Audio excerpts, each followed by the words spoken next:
about catching girls, about like Riz or Game recently? You just got to be patient. Because sometimes you just want to get right to the point. Like, yo, what are you doing? Slide. But girls don't like that. You have to like talk to them about some random shit that you don't care about before. I've been on Hinge and like I'm like, what's your like first message? What's your number? What's your number? All of them left on red. Yeah. But, like I said, just start talking for a little bit at the IG. Like you just need to like take them through the steps. Yeah, as tedious as it is, you have to be patient. You have to like say some dumb shit. It's so goofy. And don't just reply. Like never react to the story. You know, when you swipe up and you just put the heart eyes. Yeah. Like that's so pointless. You need to say something. You got to say something that she can think about. Mm-hmm. You need to entertain her, bro. And it can't just We're be like literally you're pretty. Full-time comedians. Literally, bro. And they don't fucking do any, like, tell me a joke or something. Like, bro, I had this girl here, and she was, it was right after the 1 Minute podcast. Yeah, bro, that girl, well, oh my God, it was the dumbest, bro, what a waste of time. She was there talking, like, this is literally what she did. She's like, it was her birthday, right? She's like, yeah, when I'm older, I just feel like my spirit is going to be like an orb that will connect, and my energy, I'll have a better understanding when I'm older, and it's going to, like, circumference my life. And my like she's doing that for like 5 minutes. I'm just like I'm sitting like where you are, just like this is the dumbest conversation I've ever had. This is dumb. I had a feeling it was gonna be like that. That she just wanted to talk to you about some woke shit and some deep stuff. And she didn't really want anything else. So dumb. Like you're not talking. What is this? Your energy, bro. Shut the fuck up. When you said she had a man and she was sliding and she came to the 1 Minute and she podcast. still asked me to get her an Uber to get out of here. Get the fuck out of here. You get didn't the get it. fuck You got out an of here. Uber. I tear, yeah, but then she asked me to call her Uber back. Get the fuck out of my crib, bro. Get the fuck out, bro. Why? How do you even have the audacity? That's why I hate women, bro. Like she'll come here, not give me anything. I give you what? Weed, wine. I entertain you, good time. Call you an Uber. You're in my crib. It's heated. You know what I'm saying? But I think you guys had different expectations. No, but like my point is like, look at what I'm providing you. They take all of that for granted. Oh, the wine, hey, the weed, like my crib, everything. You have given me nothing except horrible conversation. No head, no nothing, and then you still have the fucking audacity to like, can you call me an Uber? Fuck you! You fucking entitled cunt. Just because you're sweet and you're like, me. Like, how do you even, like, would you ever think in that scenario that you're in a position to ask her for an Uber? Nah, definitely not. Fuck no! But she's like, so how did you go about not getting her the Uber? You were just like, no. I said, I'm like, bro, I'm not getting no fucking Uber. I paid $47 for you to come here and nothing. Like, what? No, I'm not getting an Uber. Are you gonna stop? No. In that tone? Yes, exactly like that. She's like, okay.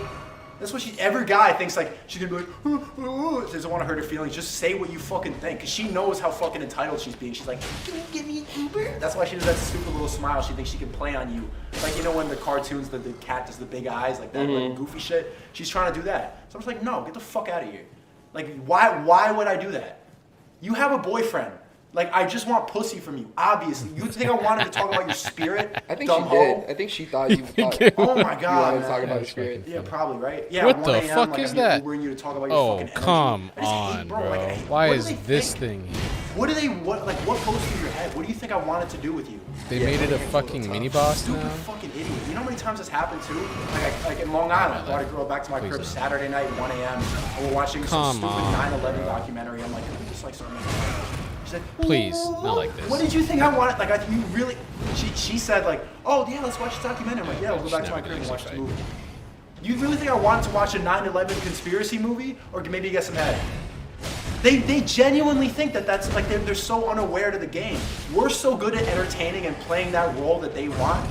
They don't even know how to step out of their like, I'm a girl. They don't know how to step out of that. But we always have to. You always have to entertain. You need to like the girl. You can't swipe up with her hard eyes, which is what you want to do. You need to say something clever. You need to think. Every time you DM a girl like that, you're like thinking of a clever message that she's gonna respond to. You're thinking of a way to like get her to interact. They don't even do that. Yeah, they never have to. Of course, one of And those I things, fucking right? hate that, bro. Jesus Christ. Why do I need to be a comedian, a provider, like have money, a driver, all of that, and you don't even do anything? You don't do anything. They don't. Well, this is why. What do they do, bro? fucking Tell me what they do being- besides pussy. Being gay is great. Nah, bro. you're getting riled up about shit you can't change again. I'm not gay. But I want to change. Maybe we can. We can start a change. Kings, band together. Yeah. We don't stand for this. Make him tell a fucking joke, bro. Be funny. Make her tell a joke. Make her tell a joke. From now on, you don't give any of these bitches dick unless they tell you a good joke first. Jokes no stars. Jokes no stars. fuck, Bro, literally. I get it riled up. Am I wrong for real, bro? Like, people give me weird looks when I talk about this shit. The Oh, she old bitch is texted you funny. back? 49 minutes ago. Lol, nothing exciting. I'm working from home, basically wearing PJs. I'm happy you're Whoa, read it slower. Why you, like, they didn't Oh, I'm hear like it. showing you. Yeah, my bad. Lol, nothing exciting. I'm working from home and basically wearing PJs. I'm happy you're thinking about me, though. I'm excited for the next time I see you, winky face. What you want, some dick? Should I send her a voice note? See, like- What you want, some dick? Why are you not dead? What you want, some dick? But look at her, like an older woman, she's experienced. She's actually sending you a nice message. She thought about that one. She's like trying to get you. That was a Yeah, good yeah, message. yeah. Most girls would be like, hee hee, clothes. Even the last girl I DM'd, she posted a picture with her dog. Like, obviously I don't give a fuck about the dog or the picture. I'm like, you know it's impossible to not like a picture with Wait, that did I dog use in a it. You're not reason? slick. Probably did. She's like, you got the tactic. Like, bro, it's just a dumb conversation, but now you're talking to me, you feel me? You're like, one more and I'm calling PETA. Like, But you're thinking of clever shit to say. Like, what did she say in the rest of that conversation? I want to see if she said anything clever. I said, You repeat the conversation for them. it's a picture of her and some cute ass dog, and Okay. she's bad. She goes, I go, you know it's impossible to not like a picture with that dog in it. You're not slick. She goes, you got the tactic, laughing emoji. I'm like, one more and I'm calling PETA. She said, oh no, I'll do better, I promise. Please don't call them. Okay, she Gotta didn't put say me any in joke. that. She's just Throw a responding. text. She's just reacting to what you did. Yeah. Like, that's what I'm talking about. Like, you're creating all the entertainment starts from you, and they don't ever give us credit for that. It all trickles down from us. Literally every message from her is like, actually nah, here she was What'd more she say? active. I'm like, from now on, I'm using this as blackmail, so you have to talk to me more often. She's like, shit, now I need to find something on you too. Okay. That was like the most. Yeah, that The was- most, but she's still just reacting to what you're. She's never creating conversation points. It's Yeah. just responding to what you said. How do you not hate that shit, bro? She's just bad, so I'm just taking it. That's what, like, bro. Like, we put up with so Alright, much make her tell a joke. because she's bad. I'm blocking her, I'm blocking Do you her. hear what you said though? You are like okay doing that, entertaining her, giving her the time of day, making her happy because she's bad. Yeah, bro. That's so fucked. That's so fucked up. What you want, some dick? Oh yeah, bro. I'm fed up. I'm fed up with this, and I'm more fed up now. I'm back in the dating world, and I'm trying to like get some type of connection, and like they just need to grow on you. I need to tolerate your star sign conversation enough to like you, but you're not likable. They're not likable. You don't have to tolerate the conversation. They have to not have the Are you conversation kidding me right now? and not let you hit for long enough. Then you'll start seeing it. No, our last two girlfriends like first night. Oh yeah, Yeah. you're different than me. I don't trust it. Well, that would turn you off, right? Yeah. Not even. I don't know. I just feel like Yeah, I'm so done. you I'm would- done. Yeah, You know what you I already mean? got what you wanted. Yeah, like you didn't even make me Well, work no, that's for what's it. better. That's how you actually know if you like a girl. If you hit the first night and then you still like in the morning after, like with the past two exes, like the morning after, like, yeah, you know, that's how you know because it's not just about the pussy. But you need to get the pussy to know because then you're just like clinging onto the hope, and you're gonna have post-nut clarity. And it's gonna be ruined. But if you get the pussy and then you still like talking to her, But you have to like talking to her before you get the pussy too a little bit. yeah, a little, but like you really find out how much it's true because that just could be your dick liking her. Mm-hmm. Once you're all emptied out, like you're like, oh, you're not bad. Yeah, I'll take that into consideration.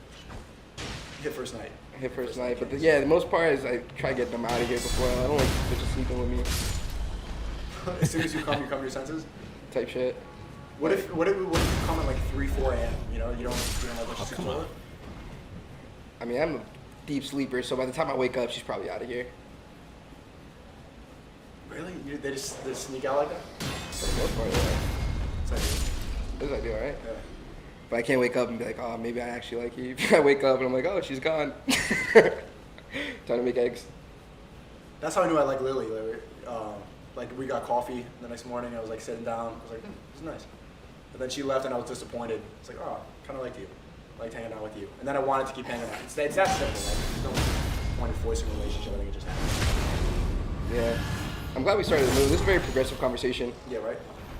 I need to get my, like, sorry about the misogyny. It's just like, bro, bro, you know what it is? I am a misogynist. Like, I'll just straight up, like, it's shitty. It probably, like, maybe I have fucked up reasonings why, but I have to be honest about the way I think. Like, I'm just fed up with women our age. It's just like, most of them don't fucking provide anything. Yeah, I don't disagree with you. It Wait. just doesn't get me as riled up as it gets you. Because it's not fair. Like, it's not fair. It's not an even transaction at all. Like, I'm about to I meet this can girl after this stun them podcast, now. and the girl's never picked me up. or like picked a restaurant. It's got to be like, where are we going? You And probably then wouldn't even like that. I would actually know it happened a couple times at remember Isabella? Mm-hmm. Yeah, she took me out to a date one time and like she picked me up and that was great, bro. I really really enjoyed that. I should have hit her up more after that, but I hit and then I was like, I don't know. Yeah. But she took me out, bro. Like she picked me up, and that was great. I loved it. Another girl from House Yes. this girl was like it was an alpha feed. She took me out bowling, and, you know, and she was good. Like, that was a great date. But most girls don't do that. I can just beat up on big dudes now. Oh my god, yes. You love to see it. And now I can upgrade this to make it even stronger. Now let's go. Try not to yell. Can't yell. Did they open the door for you? Somebody's sleeping. Yeah, and like when we paid, she was like, I was holding her waist. And she paid, bro. And she paid for the bowling. And I never forgot about that. The first time I went out with Lily, like we got oysters and wine, and she paid. I was like, what? I was so blown away. Yeah, I've never had it. That sticks with men so much. Like when we don't have to provide everything, I'm like, whoa, like you actually like me for my time. You know how crazy that is? That a girl can even like just want to be around you. It always has to be us that wants to be around them, and they try to do all these things to make us like them. Oh, she texted me back. No, can you finish the comment? You really needed to open your comments to look at a like comment notification. I thought it was the girl from Instagram I was going responding on to what some you great want some misogyny rant. I was gonna get riled up again. Damn it, that killed me. I hate women, bro. I wonder if I can stagger him tight. with the ultra. But you can only hate something you love. Wait, I definitely can, because the great The sword opposite of hand love is staggered him, I indifference. think. Mm-hmm. That's true. Whatever floats your boat, bro. It's like those really homophobic people, like, I hate gays, they're sucking dick. Homophobic people are gay. Yeah, that does make sense a little Yeah. bit. And like guys who are really straight, the opposite of that is not like, I hate gays, they're just like, I don't care. You know what I'm saying? Yeah, that made a little too much sense to me. You have a way of like making me agree with you when I don't want to. I don't fuck with it too much. Because I think about this stuff all the time, bro. I think about this Yeah, stuff that's the all thing time. too. Whenever we have these podcasts, I feel like you're so much more well prepared. Like I'm trying to think of shit on the fly. You've been thinking about this for years now. I feel like. Well, like, these are ideas that I've been like on, like about thinking freely. That's been the number, like how most people are sheep, are just complete sheep. Now it's getting stronger, like since the pandy. I think it's getting stronger. Like the new generation. Like I was talking to some younger kids from my hometown, and they're fucking dumb. Like the younger generation are just fucking stupid.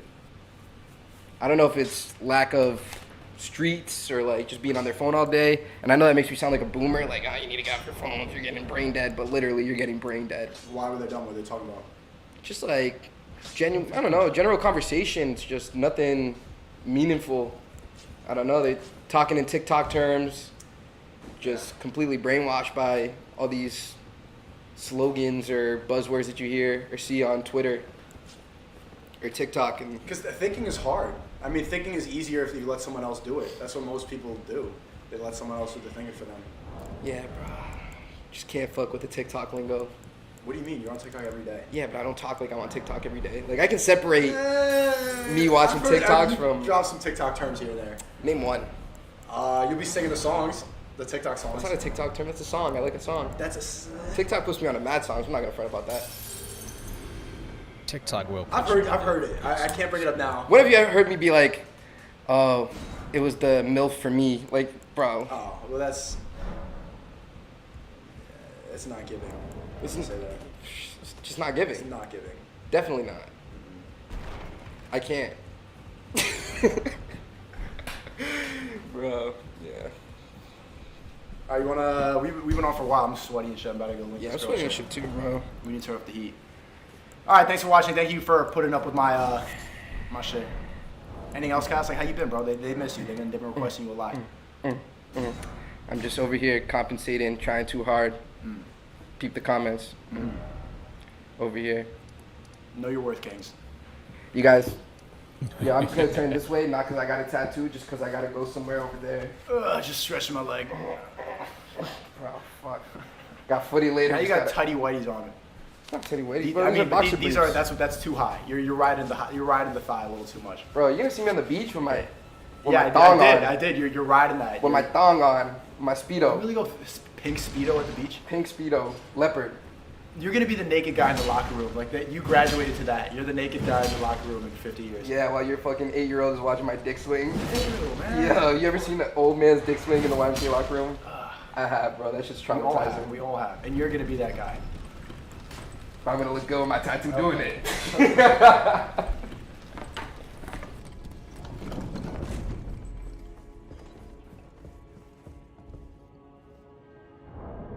Oh, that's done. You know what? We're gonna put on the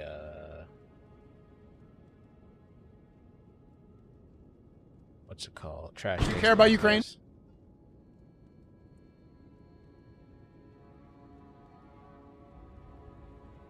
Just put some shit on to listen to. Joey Yeah, once. Luke fucking leg swept me. I had a great POV of this. I was like, Really? I was like leading everyone down the right slopes, Yeah. and then I was waiting for them at the bottom, and I saw Joey just slowly like going down like this. Yeah. And then out of nowhere, like RKO, I just see our friend Luke, who doesn't know how to stop, just coming. And I see Joey's like, and I'm like, I'm about getting my popcorn out. I'm just waiting for this to happen. And then Joey's going, doesn't move his head at all. And then suddenly he just goes, doom, right in the back of his legs. And Joey just flips over. Like, It's so funny. because all I heard, because I was slowly going down because it was kind of a narrow stretch, and also I was waiting for Luke, right? Yeah. So I was slowly going down because I saw you guys there, and I remember specifically behind me, I could hear Luke in the distance going, sorry. And it was just getting louder and louder and louder. But I thought he was saying that to other people, right, Yeah. that were behind me. Yeah. So I was like, oh, Luke, you know, silly him. Silly him. It gets louder. Sorry. And then just bam! Right in the back of my knees. I just get flipped over. I should have been more concerned, but it was so funny. Yeah. I wish you had filmed that. Yeah. By the time I realized it was happening, it was like 5 seconds until yeah, collision. yeah. Couldn't have got my phone out, but I wish I did. I wanted to see I the POV wanted to of see that. Wish I had my GoPro on permanently. Yeah, right. I was too busy like falling over myself to really see what everyone else was like falling over. Because I remember I had a few bad tumbles, but actually like some of the worst tumbles was when I was just actually not going the fastest. It was like, because when you go fast, sometimes like you guys saw me have some pretty big falls where I did like a fucking triple backflip or whatever, or whatever. But to me, those falls are fine because you take the momentum and then you just like literally roll with it, right? And you hardly feel it. Some of the worst falls I had was on like the second day. I think I saw this one. Yeah, these guys were trying to like warn me not to stop myself with my hands, right? Because sometimes if you have a bad fall and you stop yourself with your hands, you could snap break your wrist. You could snap your wrist or break your arm or something. So fine. they were telling me, you gotta fall on your arms. You gotta do this. Make sure you don't try to catch yourself. You gotta do this. I hate they got rid of the splat animation from Dark Souls 3. Where like if you like would slam something down with this, they would just fucking face plant into the ground. It was so great. That like gets rid of a lot of the impact in this game. I wonder if you can still like flip stuff like into the air. And he like this, right? Yeah. And I took that as I'm going to do this, right? Not realizing the mistake I was about to encounter, because what happens is I was taking a bunch of tumbles. I was like, this doesn't hurt. I'm a fucking pro at falling over with a snowboard. So there's one time I was going down this really like the slope wasn't steep at all. I was going pretty slowly, but I just catch the edge and I'm about to fall straight to my face. So I do what they tell me and I tuck my arms in. Unfortunately, my fists were right in front of my face. Right? So what happens is I fall on my arm and I just fucking deck myself in the face. I just go, whoosh. And I remember I fall over and you know when you have a bad fall and you just gotta like lay there and just question life for a bit. That's when you know it's bad. Yeah. And I remember I lay there for a few seconds and I just hear Connor going, "You right, Gon?" Because I just saw this, like, because obviously it looks like ants in the background. I just saw Gant just fall on his face, and I was like, get back up, Gant. Get back up.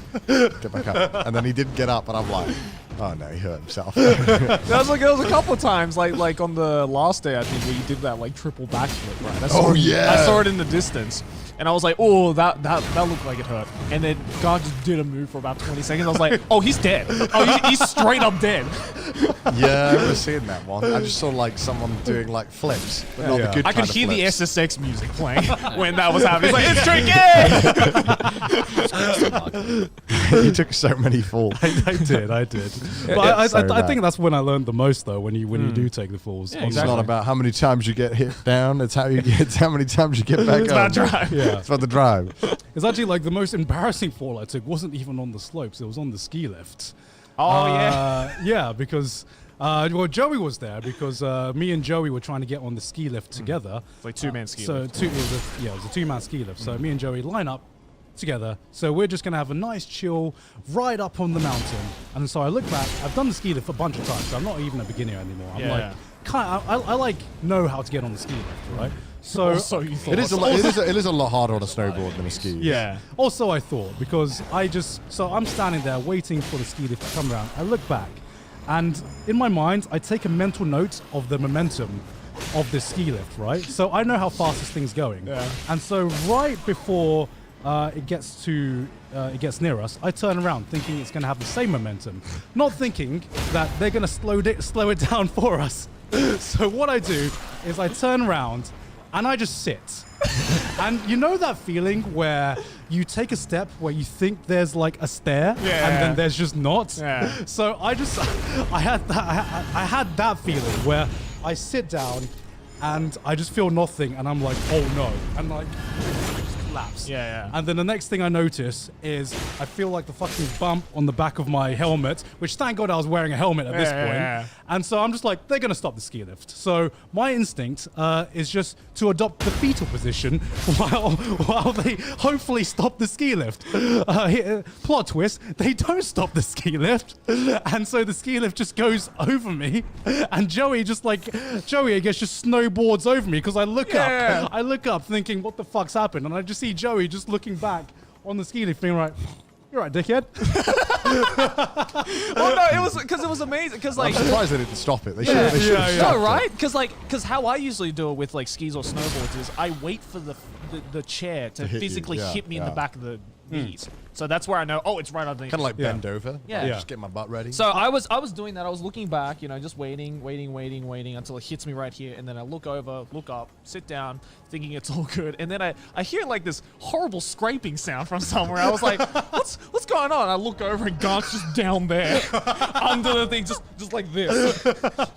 And I was like, oh, they're gonna stop it. They don't stop it. It's right over Garth. I was like, That's cruel. That's bye, I guess. Oh yeah, and then they finally stop it after it's gone past you. Yeah. And the woman comes over being like, "You alright?" I'm like, "What do you mean you alright? You should have stopped it. Why did you check up on him after you let the chair go?" It's like watching a fight with the teachers, like watching the kids Yeah, fight. yeah, But, like when it's over, like, oh, you guys. I was like, I'll wait for them to throw a few. Yeah, I'll break punches it up, first, break it up and after then it's break over. it up. Yeah. Well, no, that was the most embarrassing one because it just like everyone was just obviously staring at me. I stopped the entire ski lift and yeah, that was just like social anxiety up through the roof because I'm just like, it happens, man. yeah, I know it happens. They Yeah, can't see your face. that's true. That's true. You're completely That's covered true. up. Yeah, who cares? Yeah. Aside from that, had a fucking Getting boss wonderful vibes. time. My body hurt a lot, but Yeah. it was worth it. I'm like just I'm raring to go again. Honestly. It's probably like some of the best snow I've ever snowboarded or skied on in my life. It Nisco's, was amazing. yeah. Yeah, how's it compared to like European ski resorts? I think I like European ones more. They're normally bigger, way more like options. But I mean, it was the quality of snow is insane. It was so good. It's powdered snow. So like 2 meters a day. Yeah. So most of the black slopes weren't like green. So we went on one, and it was literally just like it was like on a cloud. Yeah. Yeah. And I fell over on one of them because it was too deep and it was so hard to turn. And it was really bad because I basically just shoveled a shit ton of snow into my jacket and pants. Oh, And I was freezing, and I was like in the cold with my hand trying to scoop this out, like Yeah. minus 15, trying to get all the snow out. Because if you just leave it in, it'll just melt and it'll be wet. Yeah, and it's yeah. even worse. So I'm That's the trying, worst. trying to get it out. I'm like fuck, and then I had to like ski for another hour. My ass was completely numb. I couldn't feel anything. It was so bad. And I when I got back to the room, I was like, I can't can't feel my ass. Oh, it's been numb for like a good 2 hours. Someone could have smacked my ass and I would have known. That clip's definitely going to be taken out of context. Can't feel my ass. I can't feel my ass. I just took such a beating. It's so numb. I'm doing too much riding on the board. It's so good though. It was really cool. It was really good ski resort. I want to go back. Snow. Yeah. Pain in the ass to get to, but good. Yeah. I think if I go there again, I'd probably want to like go to Sapporo for a bit or something. Yeah. And then go there. I think that's what like a lot of tourists do is they like kind of maybe dedicate like a week or two for like the whole thing because it is kind of out of the way, especially if you're coming from Tokyo. Sapporo's Yeah. a really fun city. Yeah, Sapporo's a great Sapporo's city. a really Yeah. chill city. Like all I wanted to do on the ski trip was just get the basics down for my snowboarding, and I think I managed to do that. So, I think so. Yeah. So now I'm like more Proud of you, confident. Carl. Thank you. Came along very well. Yeah, you improved a lot. But yeah, now I'm just ready to like tear it down with the boys for real, hopefully, and Wow. try and keep up with them. It's the real SSX tricky. I want everyone to get better so that then Chris feels obliged to do reds. But he has no choice because no one wants to do greens anymore. Yeah. I mean, we accidentally went down a red on our Yeah. second day, like Yeah. like we just said. Didn't go amazing, but Didn't we go- made it down. Didn't go amazing, but we survived. That's the important thing. We Yeah, there was like there was this basically there was this tiny little little sign that was like, go this way if you want to go back to where you came from on a green. Yeah. And if you go down straight, which is like the whole thing, you know, you wouldn't, it's really hard to see this thing because it also goes back in on itself. Yeah. So Yeah. the slope goes down this way and there's a little cut off here where it goes down and back around and then joins off to like another mountain. It's impossible to see considering And the the conditions are really entire bad. thing is white. The conditions are really bad. So just everything Yeah. just blends in. And then I was last because I was making sure everyone was all right. And then I was like, oh no, Luke, who I was with at the time, because I'm pretty sure he was last, he went down the red, and I was like, oh shit. moments before a disaster. I'm like, he just like went down the red. And I was like, fuck. And then I'm like, oh my god, they've all gone down the green, and then we're stuck here. And it's like lunchtime. yeah. Yeah. And it was like 1:30, and I was like, oh, we probably would be eating by now. Like, we're Yeah. fucked, because like, we want to go have lunch with them as Yeah. well. Yeah. So how do we get back? Like, but then luckily, all these fucking idiots went down the red as well. Turns out we all missed it. So we all met up. Yeah. Yeah. But then this green was really annoying as well because it was like it was like flat, really, really flat. And I told the guys, I was like, guys, you got to make sure you get as much speed as you can on your snowboards. Yeah. So you don't walk any of it. We're like, got it. Put snowboards on. 2 seconds later, falls on our ass. All right, taking it off And now so- and walking the whole way. Yeah. So I'm going as fast as I can. I'm like getting low to the ground, like get aerodynamics. I get over there and I'm like, oh my god, I made it. All right, nice. I'm waiting. I'm like, they'll come any second. 10 minutes later, they come around the corner walking, and I was like, what is this? Okay, to be Scary. fair, we did attempt to snowboard. To me, it wasn't a case of getting to the end. To me, it was a case of how far can I get before I fall over? Because like I knew once I fell over, that was What it. the Momentum was fuck? gone. You I got scared to take off my fucking. It is balls. hard Bad to language. go fast on the snowboard. Much easier on skis. I don't know. I just kind of again. I was like, I'm all self-taught, Yeah. so you just kind of get a feeling for it. I guess. Oh yeah, sure. Yeah, I mean, yeah. by the end of the week, we all, I think, definitely got a feeling for Go it. Yeah. fast. Go fast. I mean, we were going hell of a lot Oh faster my on the last fucking day compared to God. the first day. That's That's true. That's Like true. Grant was Top 10 fucking anime racing saves, down his the sword snow. is It was literally like, oh glitched. god, he's about to can't SSX right now. tricky right now. I could feel it. Yeah. Well, we had to get back to like our ski resort, and they closed the like way of getting over. Yeah, yeah. What would you call the Ski bridge? lift, No, gondola? it's like a pathway. There's a word for this, right? Pathway. no, not pathway. There's I forgot the word. I forgot what it was. There's a word for like an entrance that is like I don't know. I wish I had entryway. it. Anyway. You're literally using all the words I I know. use to describe So this there's a place. path, right, and it closes at like 3:30. So we Yeah. had. So I was like, fuck. Okay, if you don't go back over as well, you get like a 30-40 minute bus ride. Yeah. Yeah. And I'd rather kill myself than get a bus. It's just so depressing when you've got all your ski gear. Yeah. Yeah, it is. And you got to sit on this bus. It's like, oh no, why would I do that when I can ski back, right? Yeah. Like, I'm not. So me and Hara were going to go back over, and then we asked the guys, we're like, "Are you guys coming?" And they were like, "Oh no, we'll get the bus," because it was like kind of tough. You had to ski a bunch, quickly get on a chairlift, ski over, then walk over, and then ski back down. It is Yeah. kind of difficult, especially if you're tired, right? Yeah. Yeah, exactly. And then they weren't doing it, and I was like, all right, no worries, we'll do it. So we were going, and then right before we were about to cross it, They called us and they were like, "Oh, yeah, actually, we'll do it. I think we can do it." Yeah. And I'm like, "Oh shit, it's like Mission Impossible, man. Gotta like get these boys back Time over trial. safely." Yeah. Felt like Mario Kart time saving trial. Private Ryan back to the hotel. We got to get them back over. So we had to quickly like rush these guys, and we were like, "No falling, just go. Yeah. Don't stop." Just be good. Yeah, because they shut it off at 3:30 for Yeah. some reason. I don't know why. It's Yeah. weird. It's because 3:30 the sun fucking sets, so you just can't see anything. Especially up there, like even during the day, the visibility Yeah. was so bad, That right? was pretty bad. Yeah. Yeah, I definitely understand why people will snow and skiboard from this trip, though. Especially on the last day where the visibility was clear, and I just kind of realized, oh, snowboarding and skiing is just hiking, but the fun part, right? Because you What, don't. going down? Yeah, go. You get like the amazing view, but Yeah. you don't have to put in the effort of like getting that amazing view. Isn't it Yeah. crazy when you're on the ground and you look up at the mountain and you see how steep some of these things Yeah. are? Yeah, yeah. And you're like, "Fuck, I ski down there. I snowboard down there. It's crazy." Yeah. Because I remember on the first day when we stayed on the beginner slope. Yeah. So the beginner slope had this ski lift to take us up the beginner slope. And taking us up, because it was so slow, it took us like, what, 15 minutes? Yeah, it's like 10, 10 10, minutes. 10 15 minutes. So in my mind, I'm like, oh, we're going up Wait, like he's half the not. mountain. Holy fuck. And then I remember on the second day when Connor was like, oh yeah, we're going to go to the top of the mountain today. Yeah. And I'm like, cool, where was the beginner slope? And he points to this point, which is like a tenth of the way up the mountain. And you're like, what? You bitch. you mean we were this low? But the view was so good from The there. view was already amazing. What's going on? But 10 out of 10 would recommend skiing to anyone who, like me as a kid, wasn't able to go. Okay, this place is especially if you're from a fucking Southeast Asian massive. country. John is a white man now. Unfortunately, it just happens to be like the most expensive vacation sport you can do. Yeah. But it Yeah. is good. It is really good. I mean, you can do budget ones. There's Mm-hmm. plenty of like budget packages that I know that we used to do when I was like Yeah. a kid. Yeah, Japan definitely has those as well. Yeah. For Yeah. sure.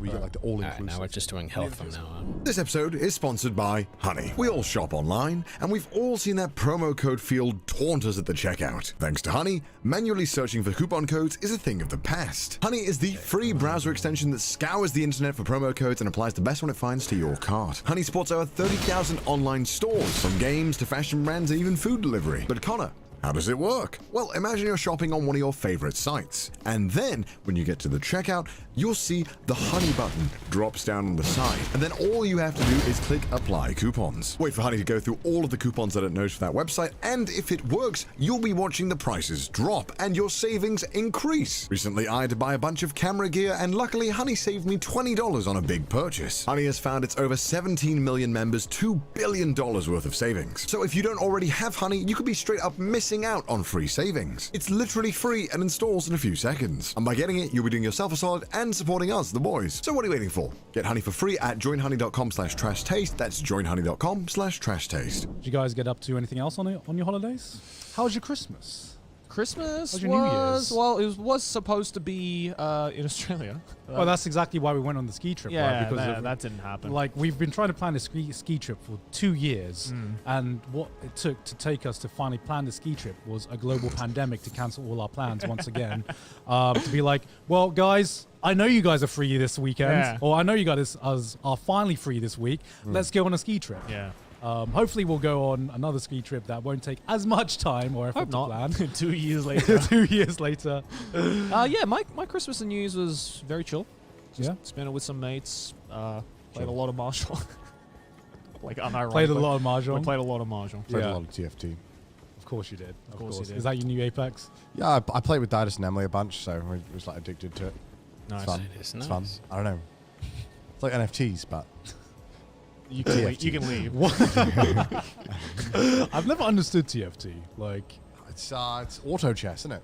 what does that mean? I don't fucking know. It's hard to explain, right? Because like, it doesn't. Is that like the blockchain? Yeah, it's not the blockchain. It's a game that you can't easily describe. I don't know how you describe Kind it. of like blockchain. Maybe if Gant played it, Gant's really good at giving short descriptions of stuff. I've noticed. I'm That's not. why it's my job. That's literally what I do for my. He does for my that with channel. animations. I'm not. When I play this game, it's like, all right, well, it's kind of like, it's like a battle simulation chess thing. You buy units and then you place them, and then it plays out on its own, the battle. So it's like tower defense with chess. But then it's one battle, and then you lose health or don't lose health depending on what happens. Yeah, and but then, like tower defense is kind of like that. Like you buy units and then it plays There's a out wave, automatically. right? Yeah, but you're playing against another player. I really Oh. don't. So he's buying stuff, and you're buying stuff, and you're placing them on the board. Right. Yeah. And then you go against each other. And then you also get like stuff that comes Still up, and aggro it's too. a not That's gambling, crazy. but like there's like re-rolling for like more choices to Re-rolling? expend. It's Gotcha. like Gambling. econ Gotcha, management. gotcha. money management. It is a very boring game when you explain it. Extremely so. You have to actually play it to actually experience how. Right. It's right. fun though. You say that about most things. It's one of those Yeah. games. Again, like I wouldn't recommend playing it alone. There's with friends, it's great. Yeah. I think with friends, it's really fun. Yeah. There's a lot of ways. It's like chill because it's not too intense. Like you can talk. Like League is too intense, I feel. League, like, I've tried playing League with mates before, and I'm just that silent guy because I'm like concentrating too much on the gameplay to be able to communicate with my friends or like have a good Yeah, time. it's great. There's a lot of downtime in the game, like, Yeah. where you're not doing anything, so you can just chat. And, like, Yeah. you can do it very casually. It's really chill. Yeah. It's a fun game. Recommend it. Okay. I also have been trying to game. I've been trying to. Can I sound Trying any to more game. boomer? But no, I've been trying to find a game to get into. Still kind of looking. Started Pokemon recently, the newest Pokemon Oh, on the Switch. Diamond and Pearl First one. Pokemon ever, right? Huh? Is it your first Pokemon game ever? It's not my first Pokemon game ever. It's my first Pokemon since Pokemon Ruby. Holy The shit. original Pokemon Ruby. Holy shit. On the Like it? I don't know. When does Pokemon get good? I've forgotten. That means you're playing it Yeah, wrong. no, that means he's not enjoying it. Yeah, that's it. I'm not really enjoying it. I'll be honest because I've done like the first two like gyms now for Pokemon Diamond, and I'm just like I remember That's it? being That's Diamond it. is Oh, that's fun. well. That's to be it fair, so that's far. that's how far I got That's as like well. fucking 10 minutes. It's like 2 hours. 3 2 hours? hours? Yeah. I mean, it's like maybe like an hour. Is it? There's a lot of dialogue you have to sift through. Yeah, there is a lot of dialogue, Yeah. a lot of like, because, okay, here's the thing. When you go to a new town, do you talk to everyone? Fuck no. Okay, I talk to everyone. I'm like, okay, this He's a classic JRPG this player. is right this there. is me. This is JRPG, That's JRPG training, player. being like, I have to talk to everyone, and about Because you can't miss the items, right? about an hour in, I'm just like, this is really fucking boring. But Why are you talking to But everyone? every so often, they give me an item, so I must talk to everyone. Oh my Otherwise, I'm God. not going What to do they get all give the you? items. A potion? Yeah. You can buy 500 of those. They in the give shop. me sometimes they give me a super potion. Oh shit! It's like 500 How many, Pokeballs right there. how many super potions do you use? I don't know. None, right? That's not the your, point. Because your Pokemon's so that's, OP. That's not the point. Yeah, I've not needed to change my Pokemon once since like my main Pokemon. Yeah, I don't know. Like maybe my experience is different from my experience as a childhood. Because as a child, it was just so easy for me to immerse myself into a game. This is why Pokemon like challenges are so good, and they've gotten Yeah. that's why people love them on YouTube. Like, it's a way to turn a Pokemon game into a more challenging, I guess, adult kind Yeah, of it's challenge. way more fun. I can't play Pokemon anymore. I have to make it a challenge. Nuzlocke are somehow. fun. Randomizers are fun. Because I came into this thinking I haven't played Pokemon since Pokemon Ruby. I can just play this casually and have kind of the same experience I did as a kid. Yeah. And I don't know if I'm just not far enough into the game yet, but I mean, to me, like 2-3 hours into a game is like most of the time that's what I give a game before I'm just like, do I stick with this game and fully commit, or do I try another game? I And, think you like it. maybe I don't. Maybe I don't. You should try Nuzlocke eventually. That'd be more fun. Is Nuzlocke again? Nuzlocke is like permadeath. Oh, okay. So if your you Pokemon fades, it dies, quote unquote, and you have to release it. And you can only catch one Pokemon in that area. There's lots of different rules. Yeah, that's There's, pretty good. there's lots of local rules as well. You can kind of mix it up with like different other rules and But stuff why like that. wouldn't you just, if your Pokemon's gonna die, why wouldn't you just like grind like raid? Well, I mean, some people do, but the challenge. But then there's a challenge element of like, do I want to grind for 50 hours, or do Yeah, I it's just want to like- like gamble and go for A it? lot of the time, people aren't wanting to grind for hours just to secure that Pokemon. Well, it's more fun. And on stream, it's very good. It's very good stream. It sounds like some great stream content. It just sounds stressful to me. It is stressful. Yeah, Nuzlocke's a hell stressful. I saw someone do a 1 PP challenge. What's Which is great, man. Where you, every Pokemon, they're only allowed to use the move once Oh shit. in like one battle, I think. Yeah. Unless it heals up again. Yeah. There's some pretty fucking obscure challenges. Some really good ones. And there's the soul one. That's really good. Especially like when both of you do a Nuzlocke together. And like if Joey's Pokemon dies when we caught it at the same time, my Pokemon dies too. Yeah. Do you think Pokemon should have a difficulty setting? I think they should just. I don't know why they haven't added their own Nuzlocke. Call it whatever they want to call it.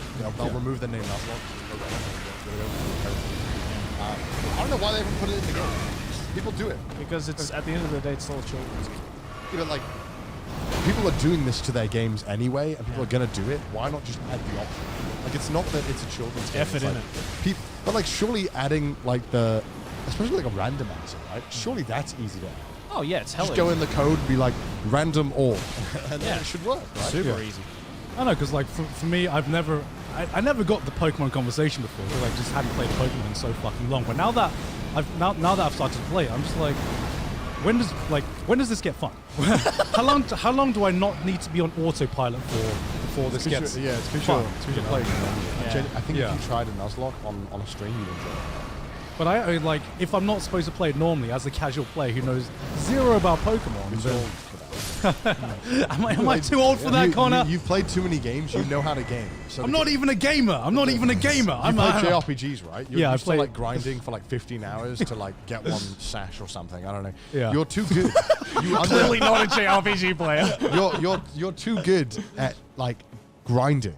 Yeah. And Pokemon now actually doesn't require any grinding. You can Yeah. just do it. Like you'll Yeah, start when a did- Pokemon stomps. When did that happen? I remember in the original Pokemon as a kid, I had to like grind the shit out of like even just like the Ever first since two, they added I'd- XP first two shell. gym leaders. So you can't I'd turn say that- Hey, around. XP share? That's so fucking broken. Yeah. When did they Wait, add everything that? Such a, like, a XP fun- shares that now? at like X and It's not even Y. an item anymore? That's crazy. Really, black and white? Wait, no. Oh, No, yeah, black they and white really they just didn't have made it. it I think it was super X and easy. Y. It was always an item, but it always only gave it to one Pokemon. Yeah. Yeah. And then now they were like, fuck it, just turn it on for everyone. You get Yeah. experience by catching Pokemon as well, which was never a thing. Yeah, you get experience by catching Pokemon. When you catch a now. Pokemon, Yeah. all the Pokemon in your party get experience. Yeah, for it. yeah. As if you defeated it. Yeah. the fuck? They're just Oprah Winfrey fucking EXP. They're just like, you get EXP, you get EXP. Like Weird. as a gacha gamer, I'm disgusted by the lack of grinding I need to do in this game.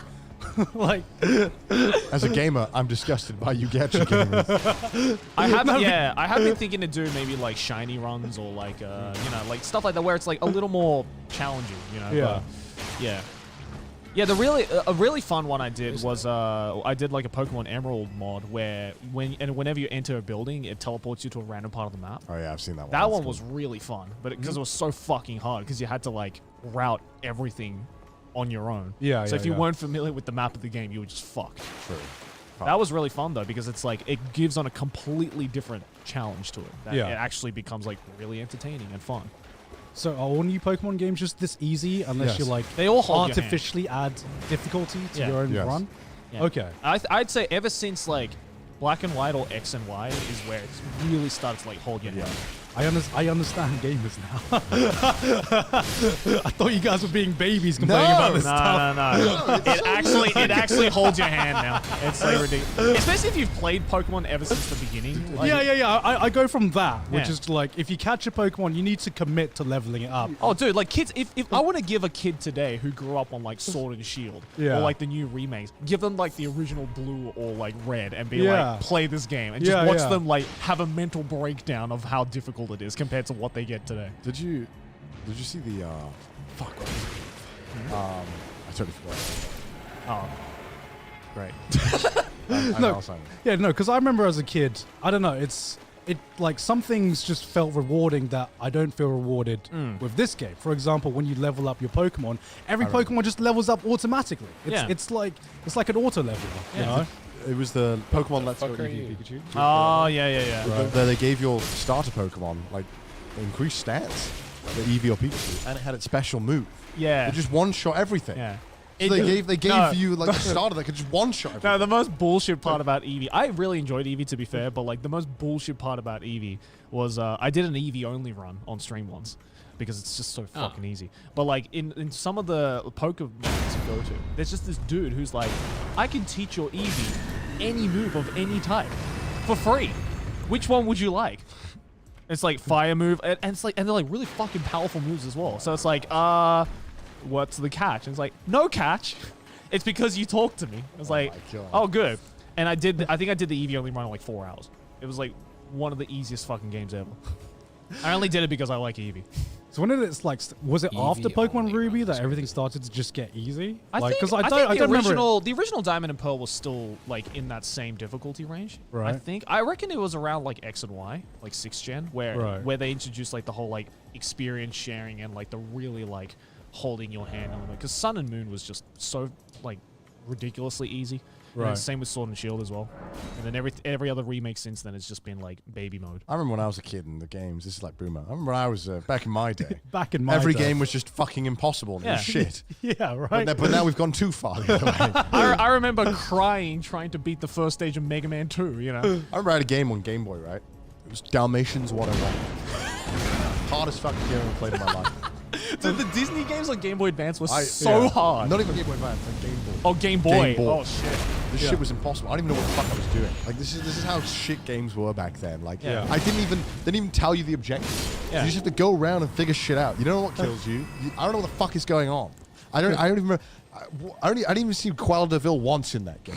I was just going around this fucking thing. Just I the remember last boss, right? It was like a construction site, and I was one of the fucking dogs, and I was like, "What is this shit?" And I remember like accordions were killing me. I'm like, what is this game? Like, I just don't understand. Like back then, they used to just put shit. Was in it one of games. those like unlicensed Disney games? No, or- no, it was an actual license. Oh my one. God. This is back when like licensed games were just like, just put a platformer and Yeah. just make it impossible. Yeah, That's just what they would do. it was back then where it was like take the IP, put it into the Mario universe, change the fucking design a little bit. The other game. Because that's what the Mickey Mouse game was, the one that I scammed to my friend. Basically, It was like it was basically just a Mario platform, but it was stupidly hard. I also remember I had this like PS1 game, Mm-hmm. and it was like a Shrek game. And it was like a Shrek picnic game or something, right? And I'm sure Shrek enthusiasts can inform me about this game, right? I remember the whole point of this game was to like, you were assembling like, I could describe this completely correctly, like the parts to your picnic. yeah. And you had to go and like beat bosses and shit, but like nothing worked in the game. I remembered. Hold on, I have to look this up. Can we Google Shrek? It doesn't sound like a real game. Shrek PS1 games. Okay. Google it right Let's go now. Shrek. And I just remember it was like a fever dream. This game, like the Yeah. polygons were so. Is it shit. Shrek Treasure Hunt? That's it. That's it. This game, right?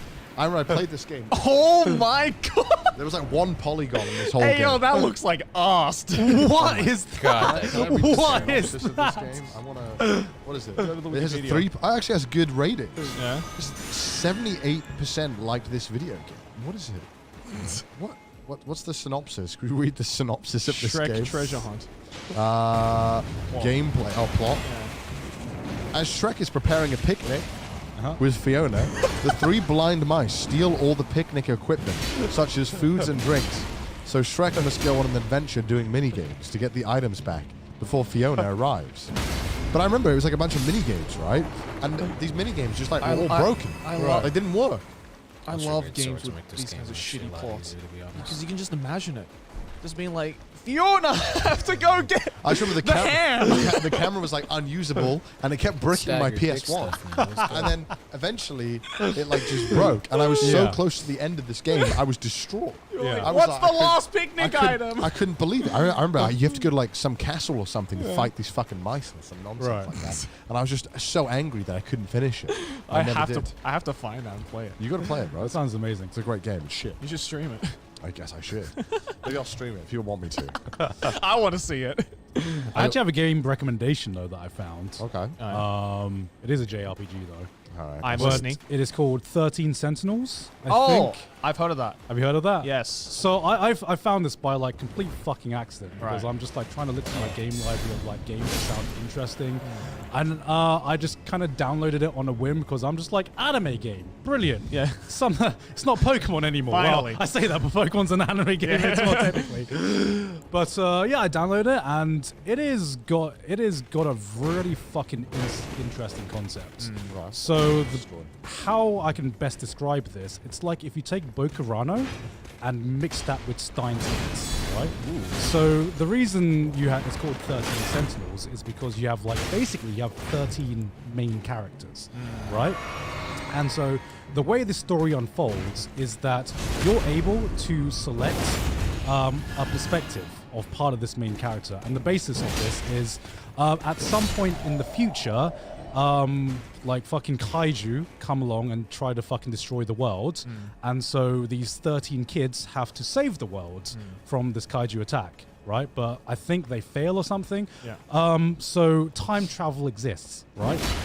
So you're watching, you're playing even this that didn't perspective, this stagger. game from like 13 different perspectives, and these perspectives like jump between timelines and universes depending on who you choose and you know and whose perspective you're on. And you think this would be a complete fucking mess, right? Yeah. Like how can you tell a coherent story when you can choose between 13 different perspectives? Well, how the game works is that you can only progress to a certain amount of point in one person's perspective before you have to play another person's perspective. So one person's story route is unlocked by playing a certain part of another person's story route. Right. So the way you get delivered this story is like little by little, and you get to piece together what the fuck has happened between this entire fucking timeline. It's actually like insane. That sounds cool. Yeah, It's I've- like I remember my Twitch chat like telling me all about it, being like, "You'd fucking love Does this it have game." good ratings? it does have good ratings. find That's kind of why I Yeah, downloaded Aegis it. Rim, Yeah, 13 Sentinels. 13 Sentinels, Aegis Rim. Oh, it's an Atlas game. Of course, that's why it's good. Of course. Yeah, 94%, pretty yeah. good. So the 94%. gameplay is kind of like a turn-based strategy. It's like the best way I can describe it is like It looks gorgeous. yeah. It looks really cute. Yeah, it is a very Atlas game, I realize, because it's Yeah. basically a mix between a visual novel but with gameplay elements to break up the story of that visual novel. Switch version's coming out in April this year. Ooh, okay. But it's on I PS4. I highly recommend that because that Okay. was just that was just something I played on the whim because, Yeah. like I said, I give everything like 2 hours or something, try and grab me, and this one like grabbed me immediately. It has a very original storytelling method, and I'm about halfway through, and like they use like some of the twists and turns I've seen in the story are like fucking insane. Atlas don't miss, man. Yeah, They yeah. really don't miss. Yeah. So Except that new Catherine game. That was shit. So they do I know Yeah. more about the memes of the Catherine game than actual people that have played the Yeah, Catherine game. I played the new right? Catherine game and it was not that good. Yeah, because it's weird because like a lot of Atlas games, just I hear more about the Japanese side talking about it, but like I hardly ever hear anyone in the Western Hemisphere talking about it unless it's Persona. Yeah. That's because that's basically Why the just Western it. Hemisphere? Or the Western. The Western Sorry, world. the Western. I don't know why I said. I don't know why I said hemisphere there. Is it Japan in the Western Hemisphere? Yeah, Technically anywhere can be in the Western Hemisphere depending on where you look. I kind of realized that. Yeah, I feel like I feel it's because like in the West it's like it's a very core fan base for Atlas Yeah. games, you know. Yeah. Because they are like the JRPG players JRPGs. A lot I of feel. people are like anime game. No, thank you. Yeah, exactly. Yeah. They take Donkey. one Yeah. Rightfully exactly. so. Yeah, they take one look at the visuals or like the concept and they're just like, nope. I'd rather play Bang Bang Bang. Like this man, for instance. You're talking to this man I right here. understand. You know, there's a Yeah. certain kind of expectation that comes with anime games that, in my Yeah. experience, is always the same. Yeah. Yeah, it is. You always get that same feeling. Yeah. Even if the stories are different, the gameplay's different, something about it just always comes off as the same.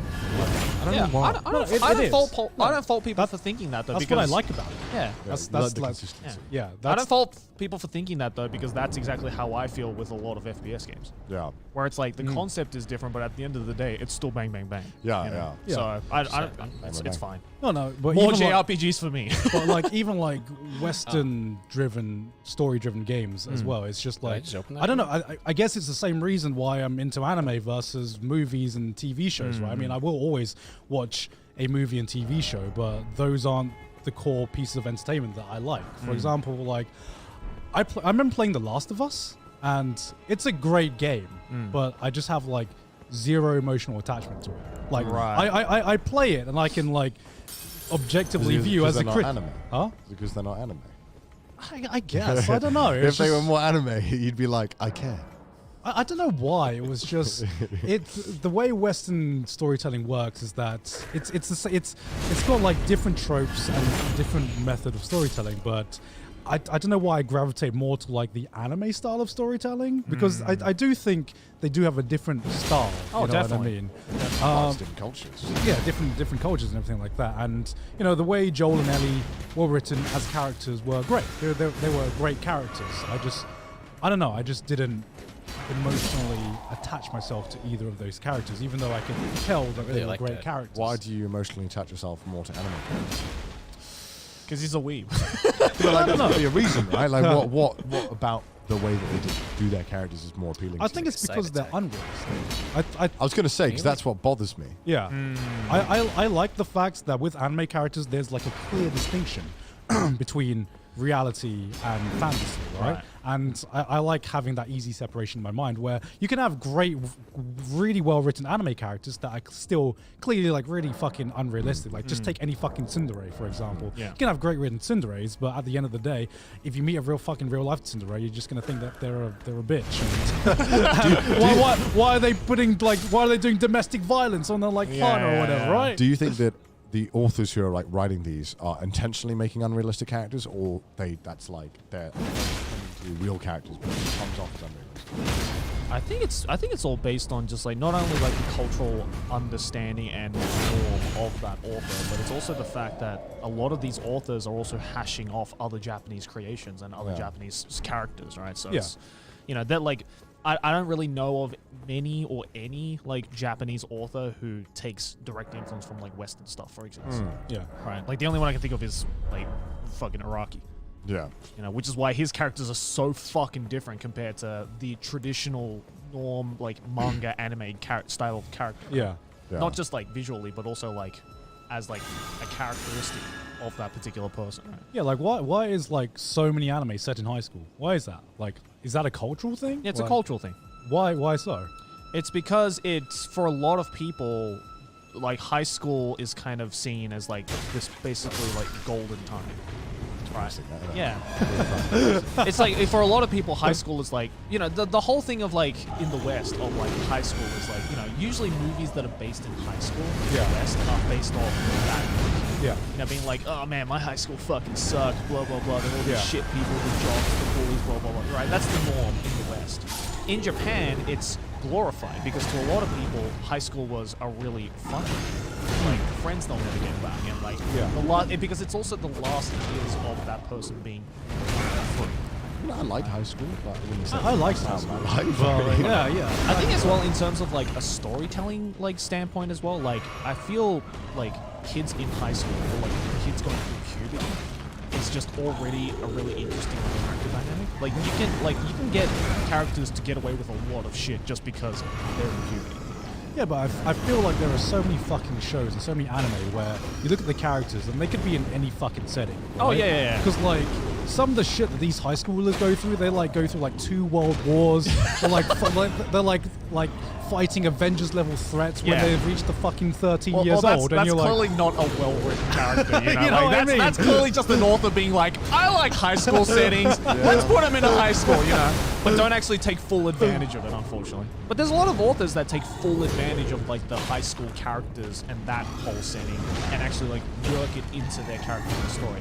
Mind you, that's the minority, in my opinion. A lot of them are just like high school, realistic, relatable with audience. Am I right? Let's throw them in there, you know. I watched Retsuko, the new season. oh yeah. It's very refreshing. Yeah. Depressing as always. Depressing as fuck, yes. Which is great to see, 'cause it's like one of the only anime out there that will actually like commentate on adult life. Yeah, but it also says a lot when no one knows about it in Japan. Yeah. Is that true? It is absolutely unknown in Japan. Oh shit. Yeah, Okay. like it is not popular at all. Probably because it's too real. It's a bit in too Japan. real. It's a There's bit so too many, real like, in Japan. Very Yeah. Japanese things in it as well. Yeah. Like, it's so Japanese, but like it's such a good take on the Japanese it's work life. awesome. How awful it is. Yeah. Yeah. Because, like, I mean, it's ironic that this is coming from the same company that, you know, made Hello Kitty. Yeah, right? just to put it into perspective, like how so in Japan, right, they have a thing called seishan, right, Seishan, yeah. which is like an employee for life. Yeah. Like, you can never fire the system. If they do something like really fucked. They have to leave it on. Yeah. Right, yeah. but like even the only way they can get fired is if they actually do something like illegal, right? Right? The only way they can leave the company cannot is be by fired. going to jail. You could literally do the shittiest job on earth. Like, you could like not turn up and you cannot be fired, right? Yeah. So in Japan, obviously, because they It's also about decided job security. So yeah, obviously, if you told that to anyone in any Western country, you'd be like, I don't think that sounds like a good idea. And Because it's not. Because it's not. It's not. Like, let's just be honest. Obviously, job security is good, and you know that's good. Yeah. But like, it's a terrible idea for any business, right? Like, you need to be able to get rid of employees. Yeah, Yeah. of course. But obviously, in the West, it's a little, especially in some places, they're a little too happy to fire employees. Yeah. So there has to be a balance. Right? It's a balance. Anyway, there's a whole arc or like story in the new season. I won't spoil who it is or what it is, but there's a character who, because they can't fire him, they just relocate him to some shithole and don't give him any work. Yeah. And they basically just like morally make him want to quit. Yeah, and they're yeah. like, and it's a whole thing, and it's pretty fucking dark. That's the only way that Seshane can quit. Yeah. So that's they what do, basically right? just pressure them. Yeah, they bully you. Yeah, into they quitting. bully you bully to you. quitting. Yeah, so there's a whole thing where they like just make him fuck off and like make him, because obviously people don't want to be valued like, when they do work, right? And if you're just not doing anything, they're like, why am I here? Yeah. Obviously, if I was there, I'd be like, fantastic, I can catch up on all my Fantastic. shows. Let's play games. let's just play Apex. That's why it works in Japan. It doesn't work. I'm like, you telling me I can just do whatever I want for 8 hours, and you're gonna give me the salary? What's the Yo! latest? I can watch the latest of Great season. Yeah, see ya. I'm like, thanks for the paycheck. This is why I'm never going to be hired full time. God. Now that I've said that, this is bad. Maybe that's for the better. Yeah, true. But yeah, no, they go into some really dark stuff, and it's a shame that it's not being Japan because I feel like it could make waves. Maybe it's too real. Like Joe. I think it is. I think it's just purely the fact that a Japanese person will look at that and be like, I don't want to see this because it's just going to remind me of reality. And to a lot of Japanese people, that's not the reason why they watch anime. There was that really one fucking dark bit. I mean, I'm sure you can remember it from the new season, right? Can I spoil it? I won't say who it is. I'll just say what happens. Oh no, I know what you're talking about. Yeah. Yeah, maybe we should. You can't say that. Nah. Really? Is it that bad? It's a bit of a twist. All right. Yeah. I haven't watched it. It's pretty bad. watch It's pretty dark. just watch the latest season. It's fucking amazing. Honestly, Agretzko is like killing it. I've heard mixed reviews about the fourth season. Really? Some people have said that it too feels dark? like it's said everything it's needed to say now, and it's Yeah. getting it's like they're trying a lot to like bring something new on the table. First 5 episodes, really good. Yeah. Last 5 episodes, boring as shit. Like, completely unnecessary. I didn't like it. That's how I felt. Yeah. Right? I felt like they had a good thing going, and then they just It definitely it fizzles out at the end. Yeah. Right. But also- it's still a solid season though. I also watched all of Mushoku Tensei. Ooh. Watched all Oh, of it. Look at you season- watching season I anime. said I was going to all of it. All of it. 1 and 2. Round of applause. Round of Thank you, applause. thank you. After I said I would, and everyone was like, Connor's not going to watch it. And then there was a bunch of comments that were like, I hope Connor doesn't watch it because I know he's going to hate it. Did you hate it? No, Wow. I liked it. Wow. I liked it. Okay. I thought it was good. Okay. I thought it was good. Honestly, yeah, it was really good. I can see why people think I would hate it. Yeah. Because the first episode, I was like, all right, weird champ. All right. I mean, listen. The way it starts is fucking weird, right? Yeah. Because he gets isekai'd as you do, because it's the first isekai, right? That's all I Yeah. knew about it. It was the only thing I knew about the the show first isekai. is that it was the first And isekai. I feel like whenever Connor hears isekai, like I fucking hate it. flashbacks of like Yeah. me talking like in Yeah, talking in his ears. basically. And so I went into this with an open mind. I didn't read any reviews. I didn't watch any videos. I don't know anything about Mushoku Tensei. Right? Yeah. All I know is that everyone hypes it up. Yeah. I was like, okay, I'll watch it. Be me, right? First episode, right? I'm watching this thing. Yeah. And he gets isekai'd as a toddler. First thing he does is starts like admiring like the woman's tits, and I'm like, oh, for fuck's sake! This is the show that everyone's hyping up. This is it. This is it. He didn't just admire the tits. He like makes a shrine out of like one of their panties, right? Yeah. So the whole first like 2 episodes was just him being like an incel. I completely forgot about how that was the one episode I've just like erased from my Because mind. like he's like an incel in the life Yeah, before, yeah, yeah, right? yeah. And I was like, are we seriously just gonna watch a guy, another show where an incel just gets rewarded with like a massive cock in the new universe, bestowed confidence, magical powers, the most OP guy, Yeah. and never Yeah. has to overcome the fact that he has really unhealthy views towards women and sex and everything. Yeah. But this one was good because I felt like he actually at least somewhat learned that, hey, maybe maybe the way I viewed women was kind of fucked up in the past. Yeah. And I was like, holy shit. It can be done. Anime can do it. Not only was this the first isekai, but it was the first self-realized incel. On top of that, it was a good show. And I was like, this is great. This is fantastic. Yeah. Because not only was the world building amazing, Yeah. I was really like into the world. I Yeah. loved all the characters, you know, even the parents who they easily could have just been like, oh, it's just fucking parents. Yeah, Fuck I was really They surprised. built everything up. Yeah, I was really surprised when the parents were just characters. Because normally you see like anime parents are just like half the time not even fucking there. Yeah, you know. yeah. And I remember watching. And the when they are there, you can't see their eyes. yeah, Right? I was remember like watching because I'm like so used to like isekai speedrunning this shit, right? Yeah. Where it's like he gets transported, he starts like getting the girl, starts beating up the dudes. I'm like 5 episodes into Mushoku Tensei. I'm like, what the fuck? He's still with the parents? What the fuck is going on? What's going on? It's just And then I realized, holy wait damage. a That's minute, actually really good. I'm actually getting invested in the family dynamic and the family story and stuff like It that. really is like the slow cooker of isekai, isn't it? Whereas Yeah. everything else is It's just like actually microwave. insanely Can I good. spoil Are you one kidding minor me? plot point? It's not a big deal. It's really not a big deal, but just spoil Only it. holy damage.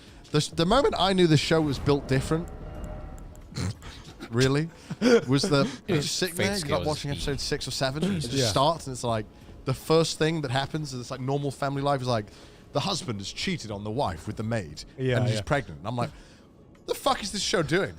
Like, what the fuck is going on? And there was like a whole point where like our 10-year-old protagonist was diffusing this Jerry Springer episode. And I'm like, what is happening in this show? What is is this an isekai or Jerry Yeah. Springer? And it's like, you are not the parent. And then I said, yeah! Just a backflip. Yeah, I'm like, what's going on? Like, I was like, is this good? This is good, right? I think this is fun. This is great. yeah. And then they actually get into like world building later on, and it's amazing. Yeah, I mean, what I like about it is that it does take that time to like build up shit with like all this like Fucking Jerry Christ. Springer shit, just to say like, hey, Dad's kind of an asshole as well. He can do fucking yeah. bad things, you know. He ain't the perfect human being, and then like it helps. It just like it all plays a part into like his journey, I guess. And I think the biggest down point was you finish the first season, and you're like, this story hasn't even begun. Yeah, I thought I Yeah. missed an episode or something when it ended. I was looking because I thought, I'm on episode 11. It must be 12 because it ended so abruptly. Yeah. Oh, yeah. I was like, where's the it's episode 12. And then I was set on the new season. I was sad because Yeah. I mean that I had one less episode. You're ahead of me. I've only seen first season. Second season's amazing. Yeah. Second season's really good. Second season where you get so much of the payoff Yeah. of what was like the world building that's built up from the first season. Yeah, I would be quite annoyed if I watched it and season 2 wasn't out because I think I feel blue balled. Yeah. Yeah. But it was a great show. Like Yeah. again, like I can't give credit enough, but the fact that they actually like Did just something different. did Yeah. something different and it worked, and the fact that this is like the first isekai, Yeah. which just makes me like really concerned. Yeah, it's like, it's- why did they not take the good parts of this So show? like, what I can't understand is how they take this concept of like the main guy being an incel, right? yeah. Because that's what he is, right? I'm just gonna keep saying it. I absolutely hate these characters as well, Yeah. right? Because what's up? Correction. Technically, the light novels were like ReZero and like. Yeah, okay. Yeah, I was going to correct him afterwards. So it's not the first isekai, but it's one of the most prominent isekais that popularized a genre. lot of the Okay, tropes. so popularized yeah. the genre. Okay, Yeah. okay. Why when okay, so let's say this is like one of the first big ones, right? If everyone is trying to take from this, why do they take all the worst aspects, right? Because isekai to me is like I said earlier, it's just dudes who like don't have to ever like address the fact that they were shitty in the life Yeah. before, and they just get a free do-over where they get everything done for them. Yeah, I mean it's weird seeing like because it was weird watching this after watching so many isekai that have been inspired by this show because with most genres you have like the progenitor, right? The thing that popularized a lot of the tropes, and by the time you watch nice it, word, progenitor. Progenitor. Ooh. Doesn't even sound like a real word. Where'd you pull that one out of, John? by the time you watch that one, right, you've already seen all the tropes before, so you're like, well, this just feels dated now. Like I don't get why everyone hyped this thing up in the first place because by the time you see it, everyone's already done all the tropes differently and better, Yeah. right? Yeah. But with Mushoku Tensei, it's like so many stories just missed the point of why the isekai is the way it is. You know, why is it an isekai in the first place? Well, it's because he's transported to another Lord world Steel. to give himself another chance at life. And Yeah. and a lot of stories took that as just, oh, let's just put this guy in a fantasy world and just disregard the fact that he had a previous life. You know, Yeah. that's just there's so many subtle things about Mushoku Tensei as a story that I feel just got lost over time Yeah. in like the different iterations of isekai that came after it. And Yeah, that's not to say there's not other isekai shows that's come after it that haven't been good, but like it seems like Yeah, they're a dime a dozen. yeah, it's Yeah. Oh yeah, like the fact that he had to. Sorry, go George. yeah, no, it just seems like so many stories just took the surface level elements of this story without really thinking about why those elements were there in the first place. This is like maybe ReZero did this a little bit, but not to the same extent. But like this is the only other isekai that I've watched. I'm sure there are others that have done it, where like he actually had to like deal with the trauma and fears that he had in his past life carried over into this one. Yeah. Because like let's say you come into this new life, right, and you were scared of snakes, you're not going to be magically not scared of snakes. Yeah. You got the same brain, right? Like he's still scared of going outside. And I like that they had to deal with that. Yeah. Like I love that he had to work through all of his issues. Of course, I wanted the plot to go ahead, and I wanted him to like become OP and like kill everything and become the Giga Chad. Yeah. But but I also wanted to see him actually have to work through the shit. You wanted it to be believable when it happens, right? Yeah. And it's so much better payoff when you get to see that. Yeah, absolutely. Because like I was also at the point when I was like, I'm enjoying this, but when's the plot going to happen? And then I've slowly come to realize that whenever an episode is labeled turning point, I'm just like, fucking put your seatbelts on, boys, because some shit is going to go down. Yeah. Like, and I've heard from like light novel readers that was they're just like, oh, just wait till you get like to turning point 4 or 5 or something. I'm like, there's turning point 5? What is going on? So good. Basically, though. just a drift course at that point. It's great. It's like I love shows that are confident in their world, you know, and like Yeah. they don't need the characters to be the world. Yeah. It's like they are The so world confident. lives independently from the characters. It's like you just happen to be following some characters in this world that's Yeah. interesting. We could follow any of the characters and we still have a great time. Honestly, I give it like a 9 out of 10 so far. God, I love I feel like a proud father. I love it. It's a great show. Honestly, it's so good. Like, Yeah. if you're like me and you're so done with isekai, I would give this one a shot. It is genuinely worth it. When's this episode coming out? This one? Yeah, Hold on. Probably the end of the month, right? end of the month, End of the month, February. what's happening? I think early. Maybe first week of February. first week of February. Why? What's up? Out. The first week of February, yes. Alright. Yeah, that's why I gave Mushoku Tensei my anime of the year. I just didn't want to spoil that. No, I mean, I understand. I Yeah. feel like, Yeah. I mean, I haven't watched like Odd Taxi or anything like that yet, but Yeah. I mean, I was watching it and I'm like, God damn, it's doing everything right. Yeah. I don't know. I can't complain about anything. Yeah, I mean, the only thing I put it above that was Arcane as the best show of this year. It's been so- 0 days. literally. Arcane, okay, Arcane. Arcane maybe better. I don't Yeah. know. Arcane's pretty damn good though. Arcane's pretty damn good. But yeah, I mean that's I'm so fucking happy. I'm so fucking happy that it's like when your son finally starts getting an interest Oh, is- towards is like it- football or like. is this what gratification feels like? Oh, Are you happy? What if I came in there guns blazing and shit? Can't stand I this. honestly thought you wouldn't like it Why? Why do you think that? because like a lot of the characters, like I said before, they are well written characters, but a lot of them are like very tropey. You know, very There are some. There are yeah, some. very tropey. But I still think like they're well written characters. But I just thought you'd look at that I and just just be can't like, get over how not a big fucking this fucking Cinderella area with like is. red hair. I mean, and she all- was annoying. Yeah, Don't get me yeah. wrong. She was probably my least favorite character Yeah. out of all the characters. Yeah. I felt like, you know, it is hard to look past the tropes sometimes. didn't really like the main character much actually. I didn't really like him as well. Well, I kind of liked. But I understand why Yeah. he's not. I don't think his intention was to make him like from Yeah. an audience Yeah, perspective. yeah. I actually think who's the character the character I liked the most actually was Oh, Jesus. the green the greenhead guy. Yeah, Ryuji. yeah. Yeah. He was sick. Yeah. Like you said, I like the languages. They actually spoke languages. I know, right? That was cool. Yeah. That was really refreshing. Wasn't expecting them to For have once that where you're much like, health. wait, are they speaking a foreign language? Because they're always just speaking Japanese. I can't Finally, figure the fuck out. Because I remember when they were speaking, I'm just like, when are they going to switch to Japanese? It's just like world building, man. It just makes you like invest in this know. fucking Yeah. place. And then, you know, it pays off when he learns how to speak these languages. Yeah, You're like, yeah. oh my God. Oh my god, this is what it's like to learn a Oh, language God, and it's speak like- it in a reasonable amount It's of time. like the real world. It's like the almost. real world. Holy shit! Who would have fucking thought?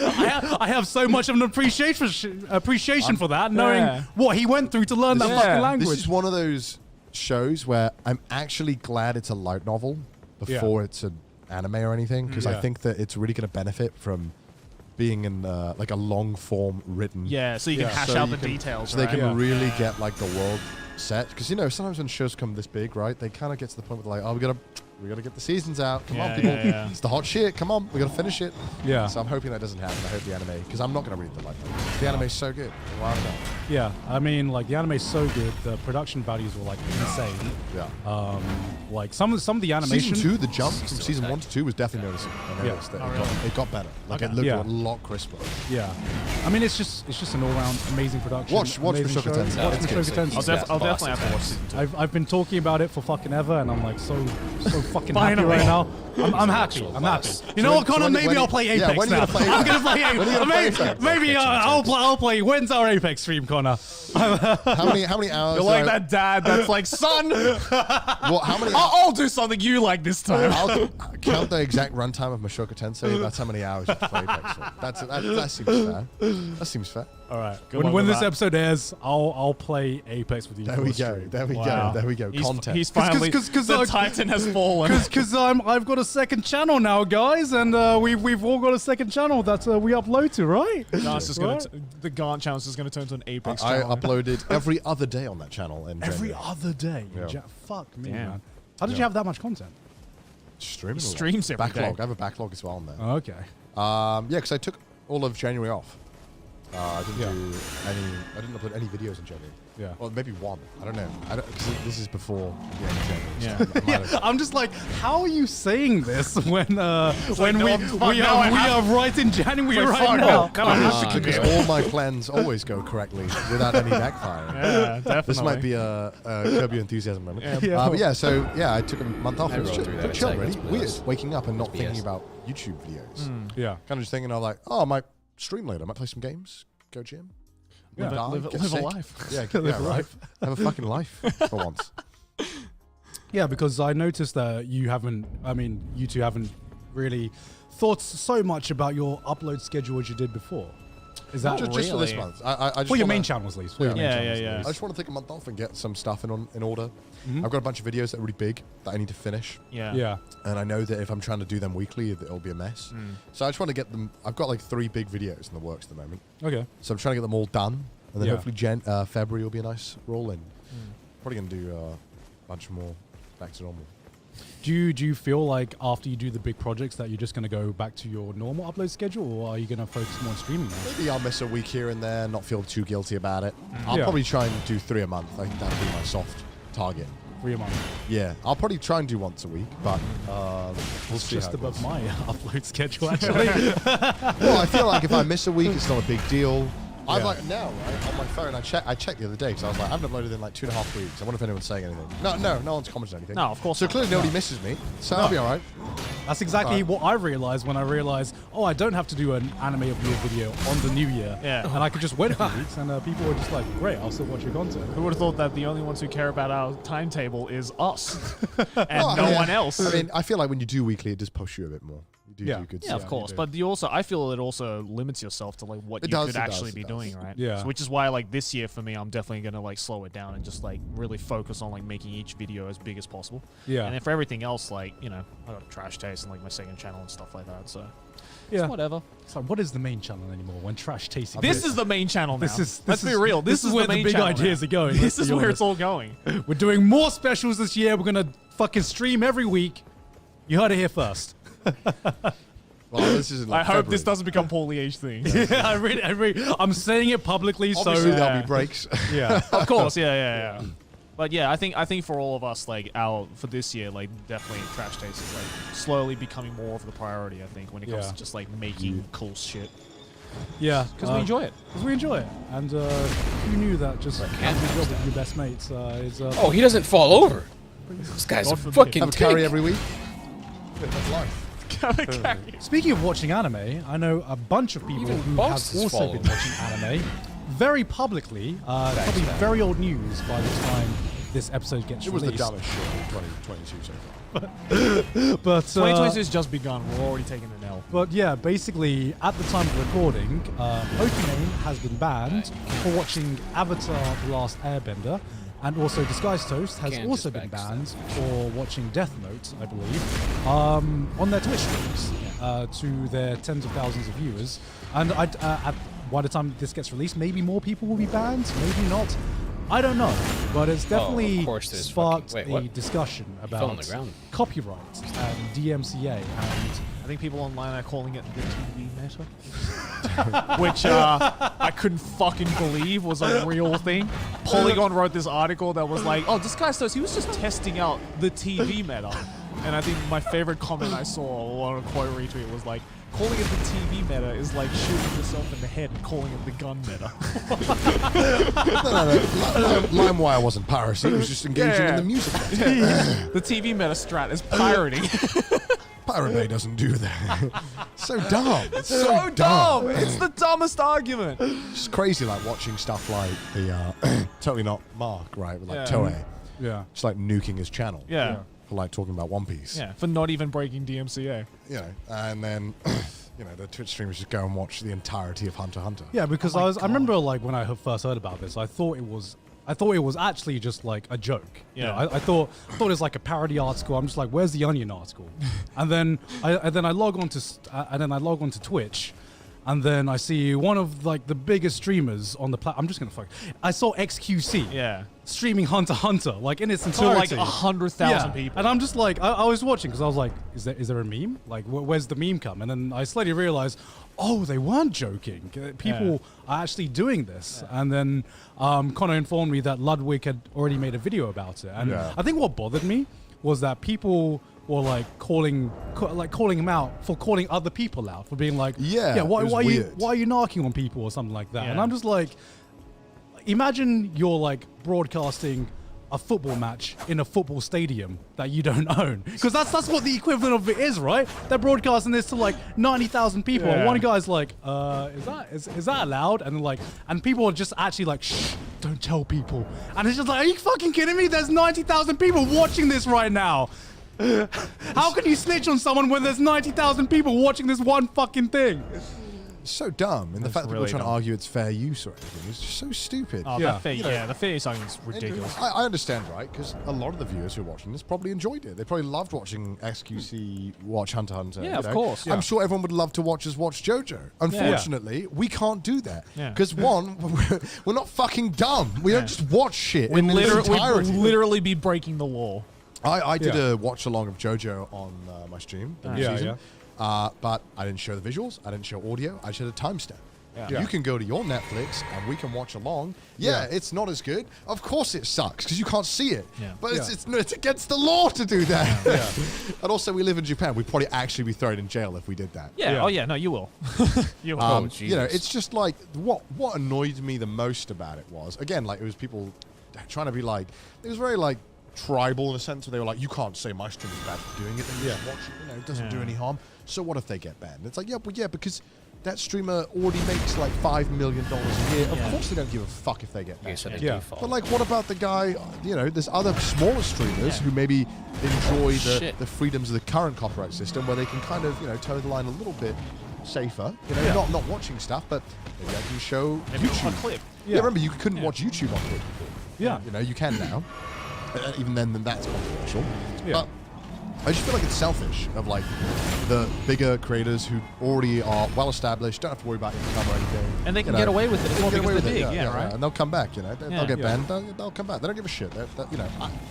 You know, If anything, them getting banned is just more publicity to them. yeah, because Yeah. that's why, right? Yeah. It's like you can get banned and you're a headline and people are like, oh my god, you're banned. That's so crazy. We'll come Yeah. back and like you'll get even more viewers and you come back. It's like it's just I don't know. It just seems selfish to me. It is. And the fact that everyone's trying to call it a meta and play a joke with it and stuff is really frustrating. When we work in Japan, right? We talk a lot with the anime companies and try and work with them and try and Yeah. convince them that YouTubers and stuff aren't psychopaths and Yeah. can't be trusted. I think that's what like bothered me the most. Yeah. Which is like, as someone who does make content that really does require fair use and a strong argument for fair use, even I think like sometimes I'm still like touting the line sometimes with how companies view my content, right? Because it's such a new concept that it's going to take time to like convince big companies that, hey, please don't strike my stuff because it is under fair use. And when you have like shit like this, and then on the other end of the spectrum, you have people who are just broadcasting licensed TV shows, movies, anime, whatever. It's just what's going to happen is that it's just going to make it harder for the fucking 60, 70-year-old guy looking at new content to be like, well, I guess everyone's just broadcasting my shit, right? Well, I guess I should strike down everyone. The thing that's going to happen is that it's going to make it hard for big corporations to tell the difference between what is fair use and what isn't. Because when there's people who are abusing the system, because this is an abuse of the system, then it's just going to be harder for the guy who is actually trying to stay within the system to prove that he is actually staying within the system. Yeah, I feel there's just so many like YouTubers and Twitch streamers, just content creators who are like, you know, doing our best to like at least try and like, as you were saying, like show the Japanese corporations being like, hey, you know, fair use is a thing. Yeah. We're not using your stuff all the time for malicious intent. We do it because we genuinely love it. We want people to know about it. Yeah. But we will follow the rules that are laid out as much as we can. But at the same time, you know, I scratch your back, you scratch mine. You know, like kind of like, forgive me sometimes, you know? Yeah. But now, with this whole fucking TV meta bullshit, if I feel all that effort is just gone back to zero.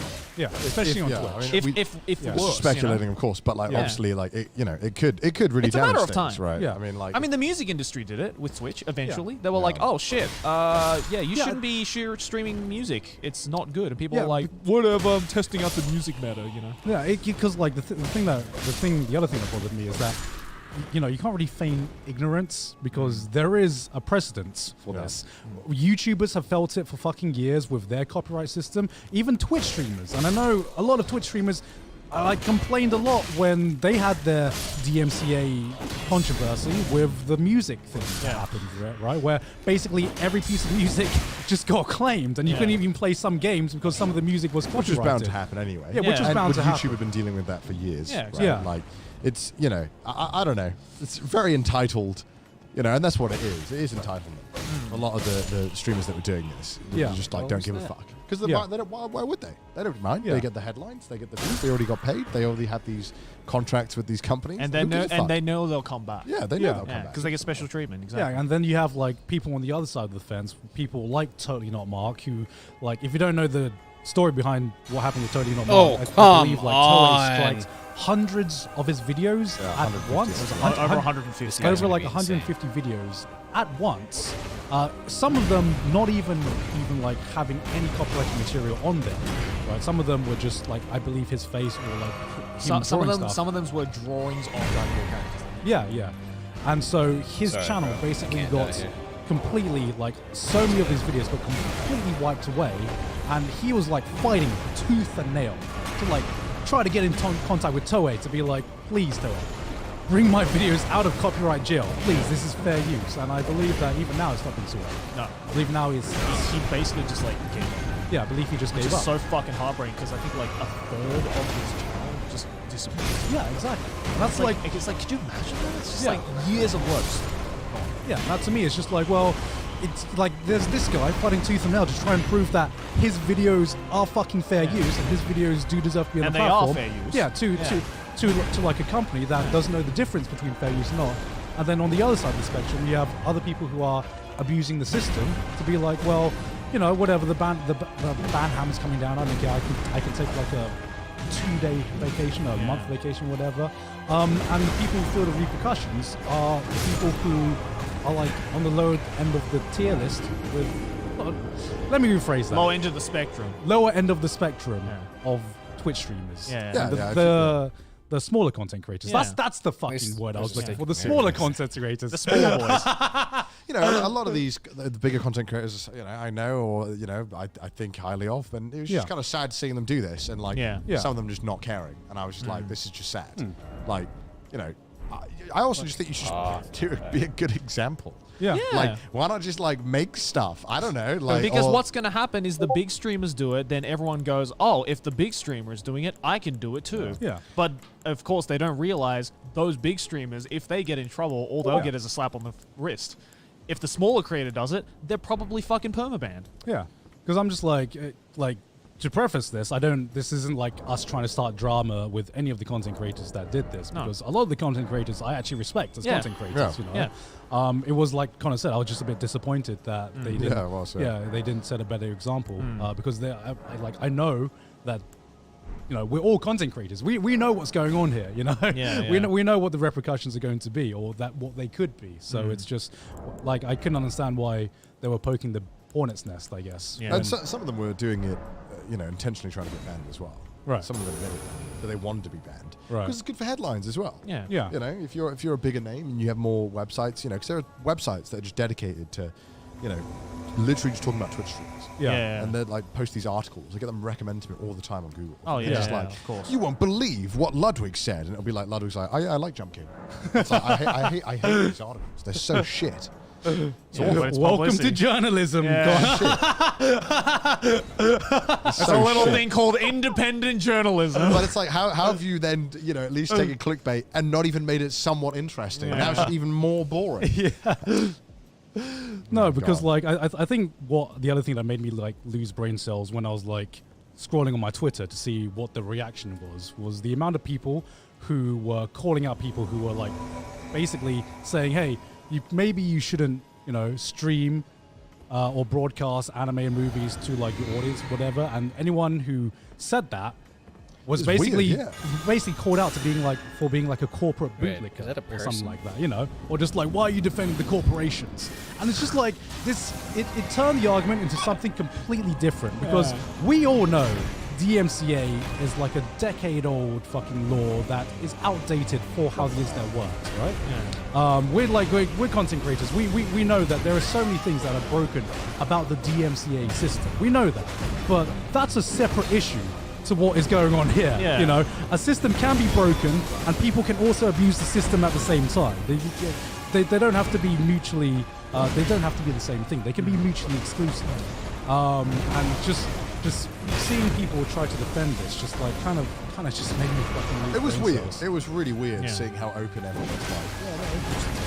I'm like, just because you like it doesn't mean it's okay. And just because you can't be bothered to go on Google and look it up yourself, it's like... Like, obviously, it would be sick to watch anime with 90,000 people live. Oh, it would be sick. Yeah, Obviously. yeah, great. I would love to do that. Yeah. We can't. We're not allowed. Until again, these like IP holders understand that it's okay. And we're not saying this shouldn't be the case. You know what? I would say that if a company wants to be fucking five heads, they would allow people.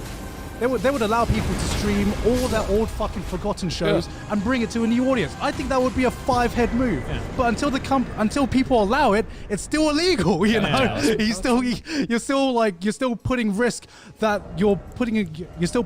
on an entire platform that you're going to put the clamp down for all the content creators on that platform. Yeah. You know, It's like that Japanese YouTuber who got to react to all of Attack on Titan and like got Oh permission. yeah, Hajime, right? He like Yeah, uploaded all of him. Yeah, he had this deal with the Attack on Titan IP holders. crazy. I forgot How who the it fuck was. did he get that? And he was just like, "Oh yeah, so you got a second channel. It's got like 1 million subs.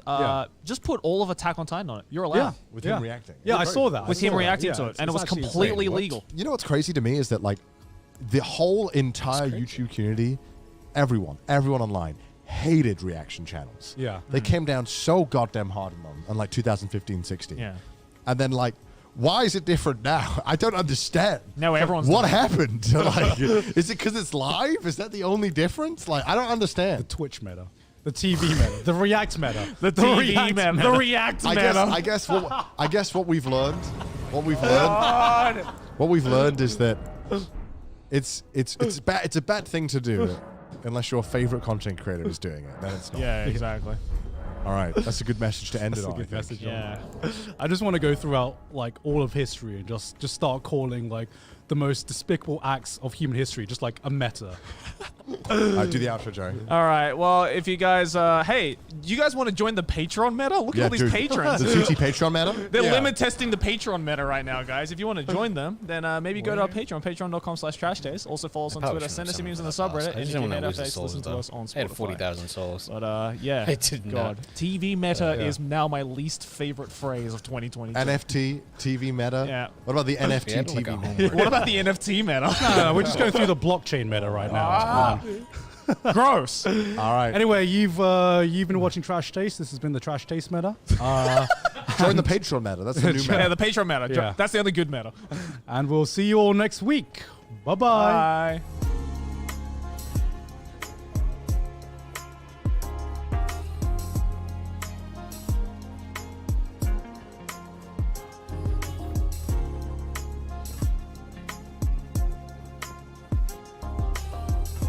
Oh, hello.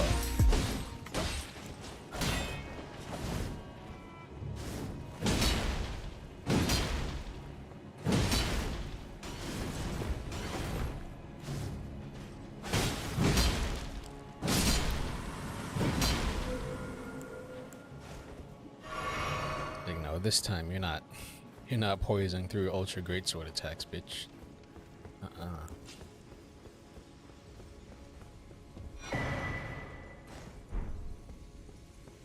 What's in the earth tree?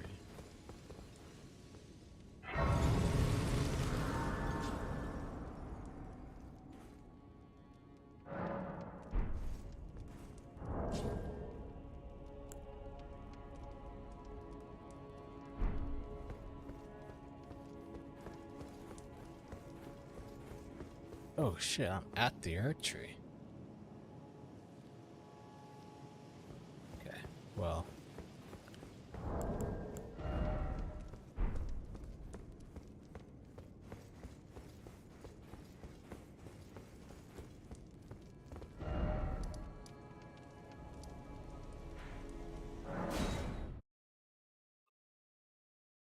Man, there is a lot to explore still. I need to go this way, but there's stuff to go. Oh my god. Why is there a whole area to explore this way, bro? Bro, I'm actually getting mad about how big this fucking dungeon is. It's just too much. Calm the fuck down, From Software. Jesus.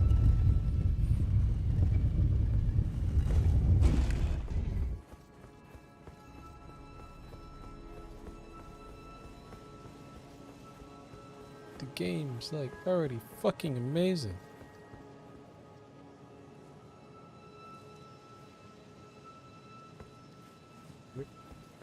Oh, hello there. Stop. Oh my god. Okay. Oh, hello. How you doing?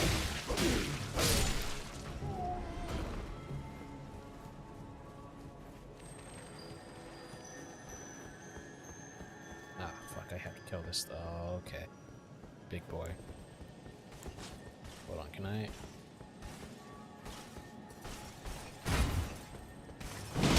Nope. Ultra big boy.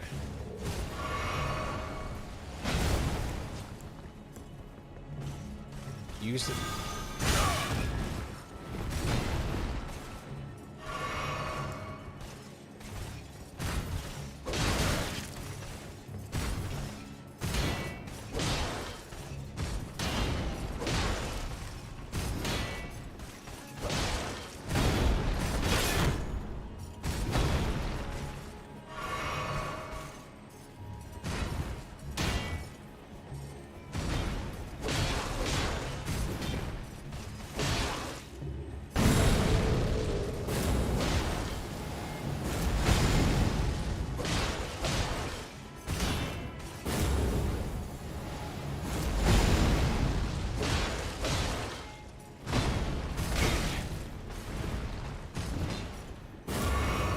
Oh no.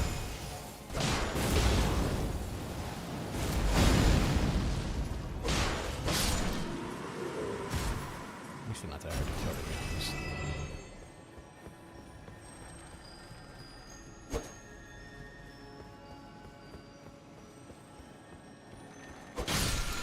Got him. Barrier of gold, okay.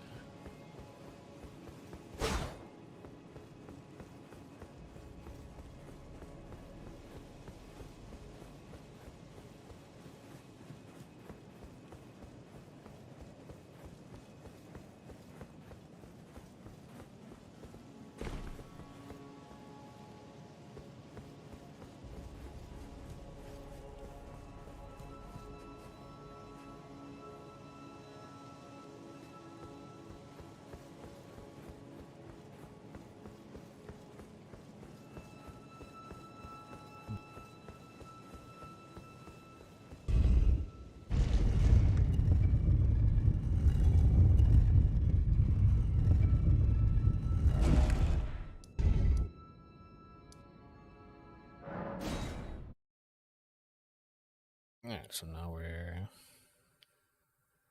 just going here, I think.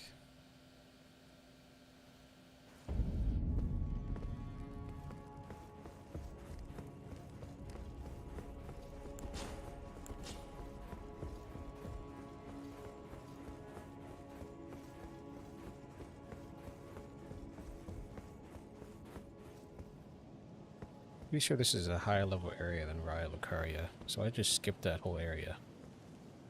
That's crazy.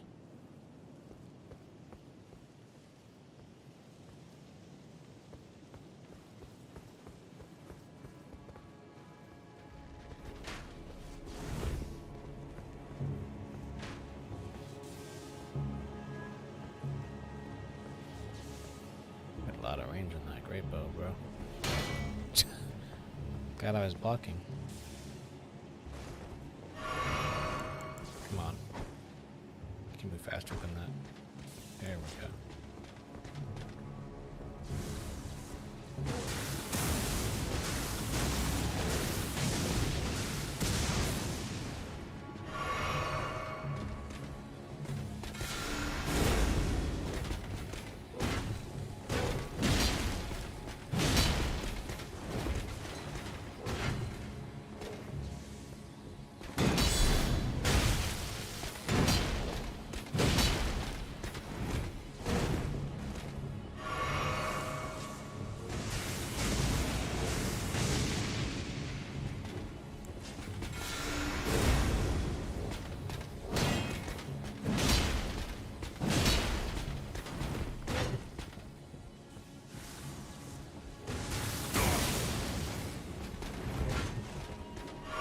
So you can't run it. I'm past it, you have to roll.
Wonder if I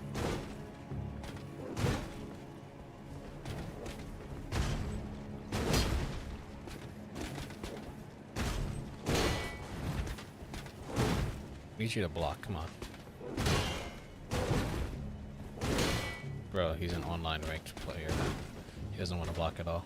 There we go. Yep, it does work.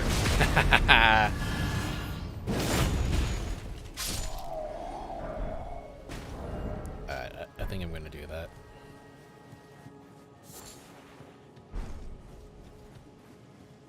No, I can instantly break those guards. No, even they are susceptible. Even great shield guys just get their guards swept by a longsword. That's crazy.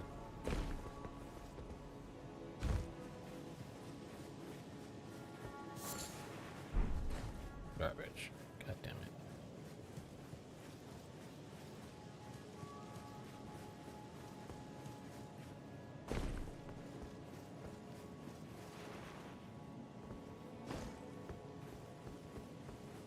Okay, man, now we're getting into areas where just give me the horse back, bro. Come on.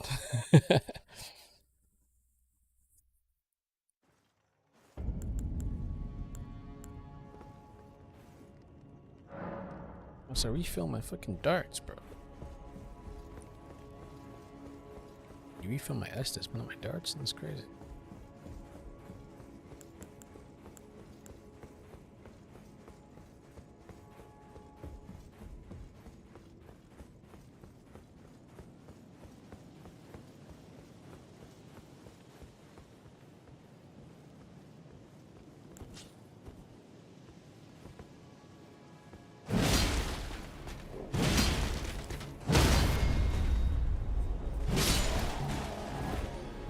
Oh wait, you're weak. Wait, I've already been here. Ah.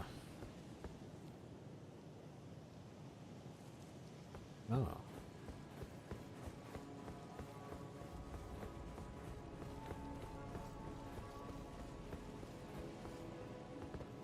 Literally already been here, okay.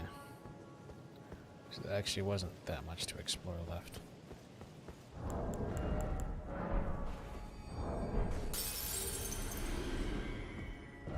Do still need more souls so I can level up.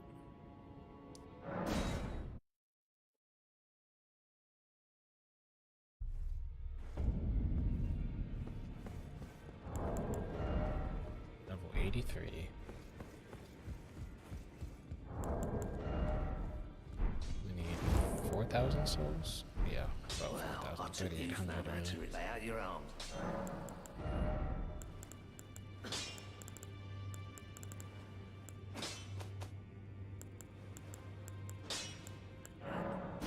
Okay, let's go.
Yeah, literally just 100 souls. Oof.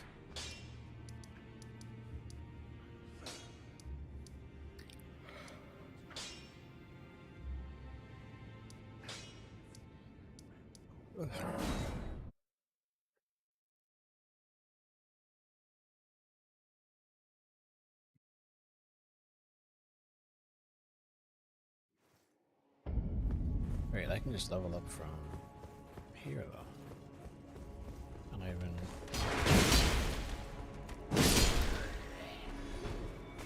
465. Jesus.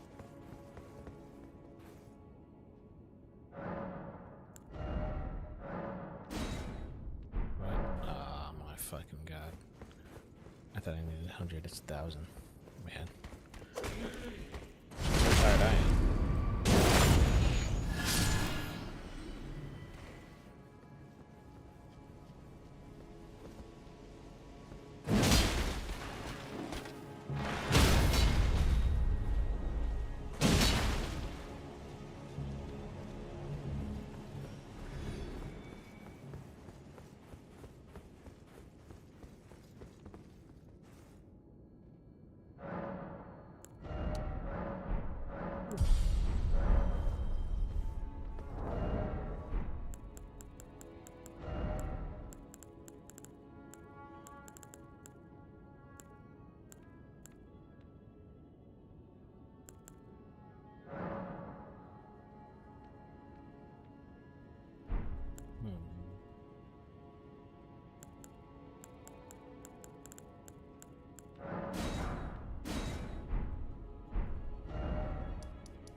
Alrighty.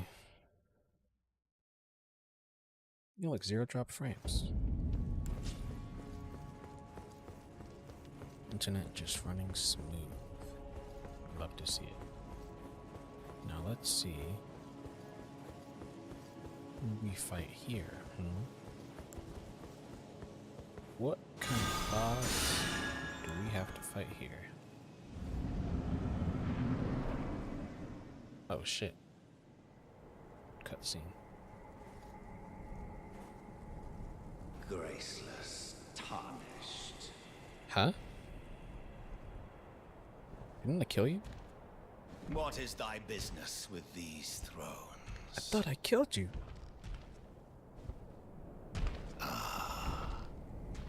Godric the Golden. The twin prodigies, Mikola and Melania.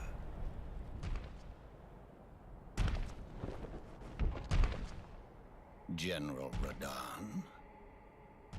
Praetor Rykard.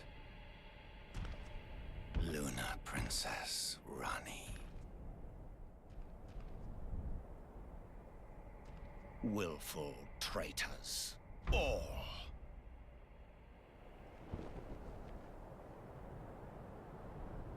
Thy kind are all of a piece.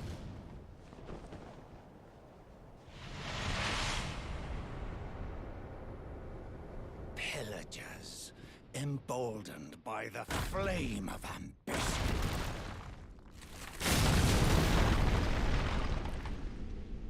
Wait, was he? Writ upon thy meager grave. Felled by King Morgoth, last of all kings.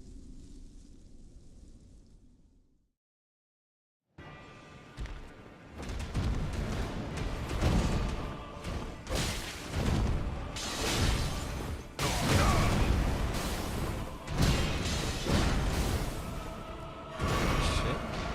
Okay.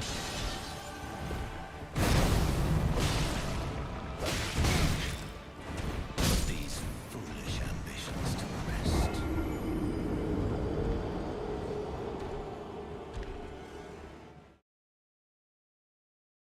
Huh.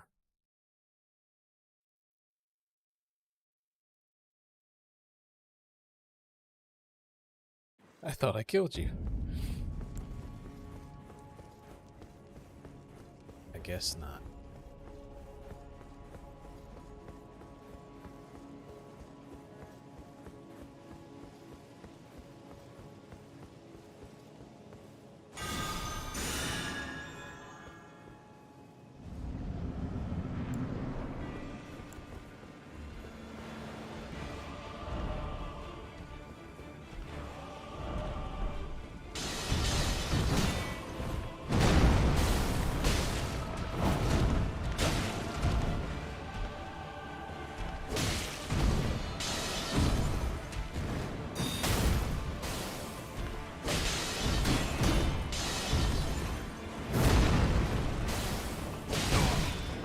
Put these foolish ambitions to rest. Rolling too much.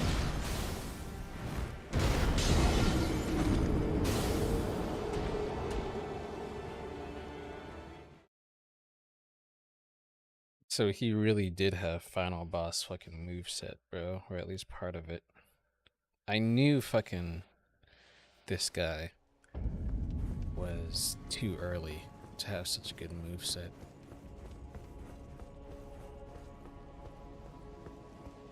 And I knew his moveset was actually harder than fucking Godric's.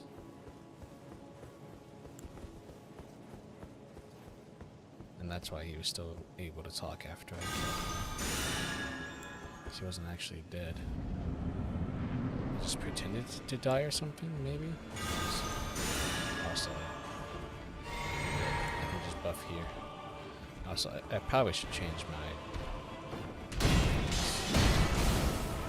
God, which is insane.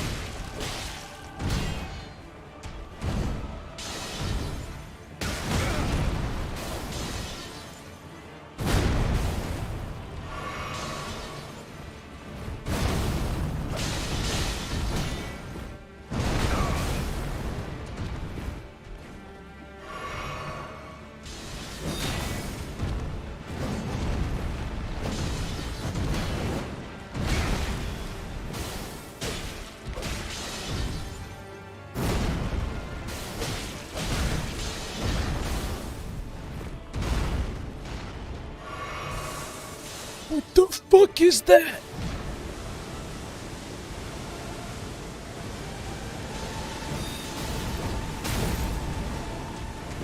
So he really wasn't trying last fight. Ambitions to rest.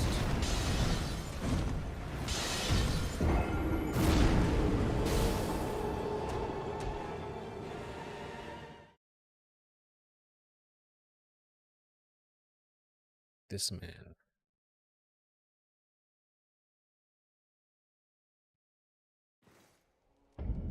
Wait, no. The other guy's name is Margit, right?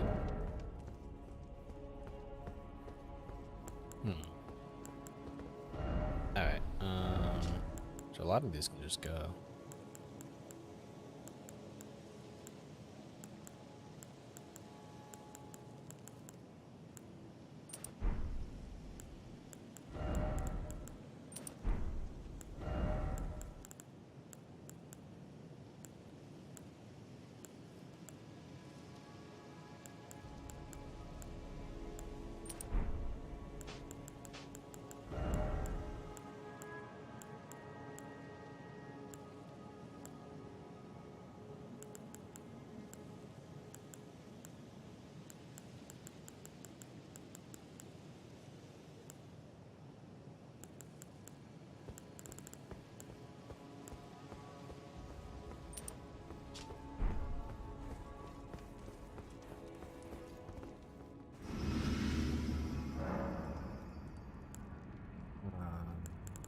Flasks.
So can always be canceled. As always.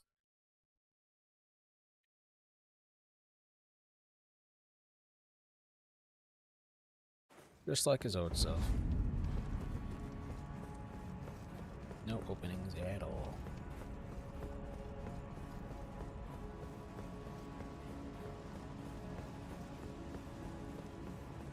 Oh yeah, I can probably use it.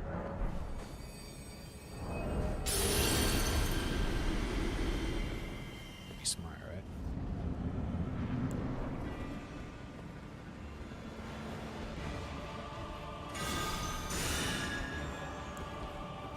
Should probably use the other spell as well, actually.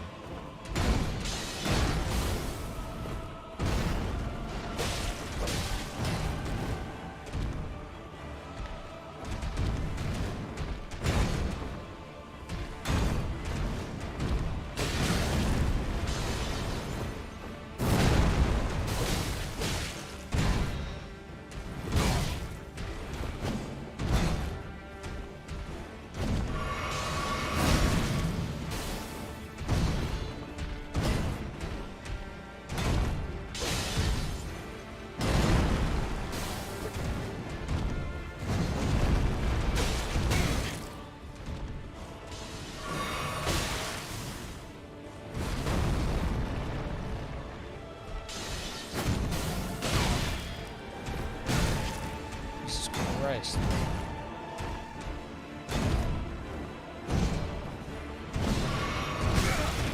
He can just keep going forever.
Stained by my curse, such cannot bear.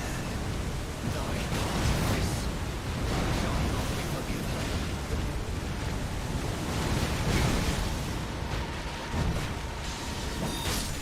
Curse seep to thy very soul. Huh. Yeah, I'm definitely changing the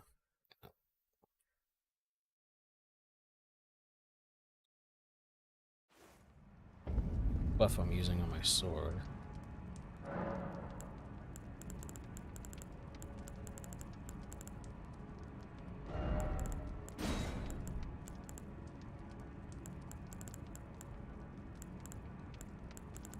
Where's it at? Here it is. Where's that bad boy?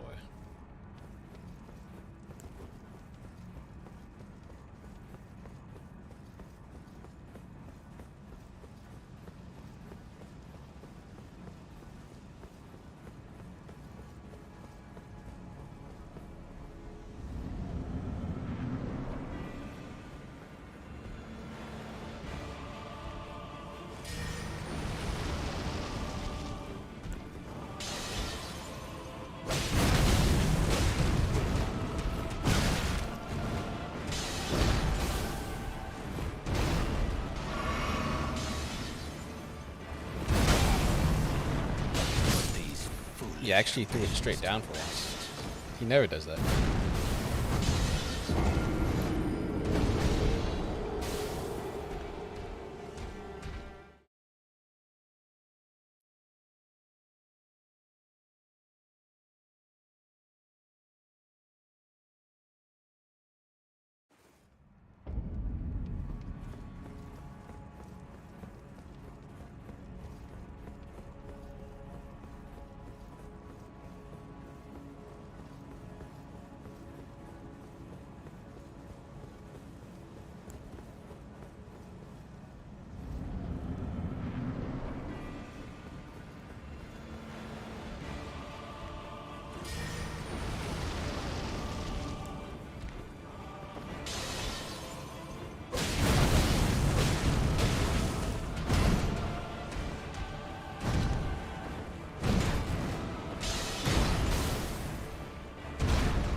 least I can survive these attacks now. These foolish ambitions. Jesus. I was even pressing the block button.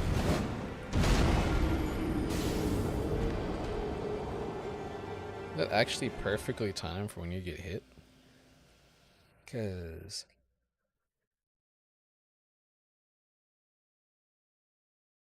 seems like I should have had enough time to block there.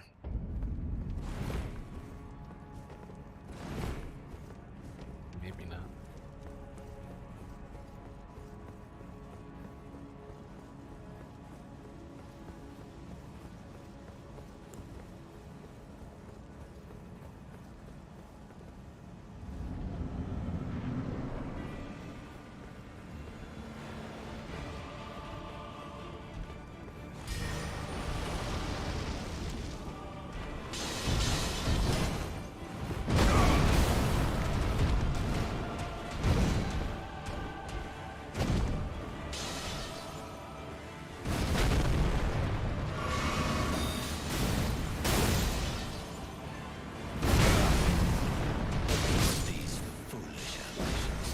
I can't read it.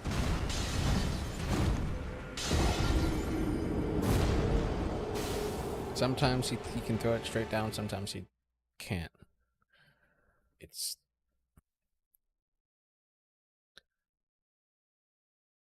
I don't know, bro.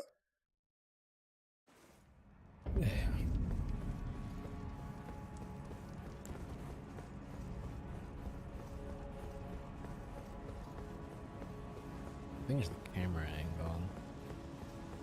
So I'm like real close to him while he's doing it. It seems to not work.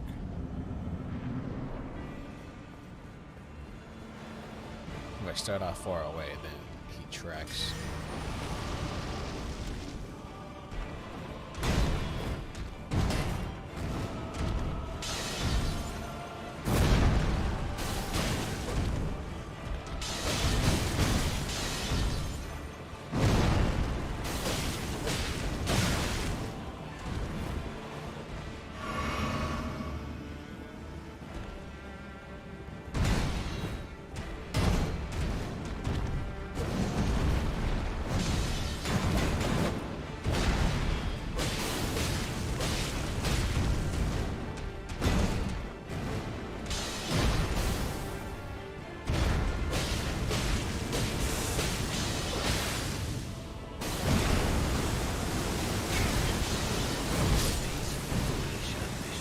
Okay, so I can Zerg himself down.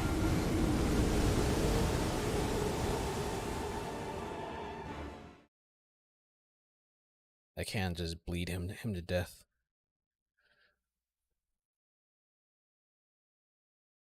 And bleed is probably really broken in this game, actually.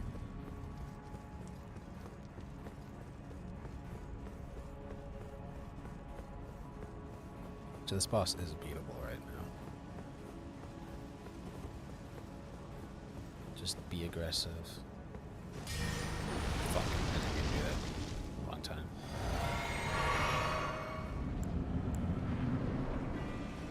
Wrong time to use that.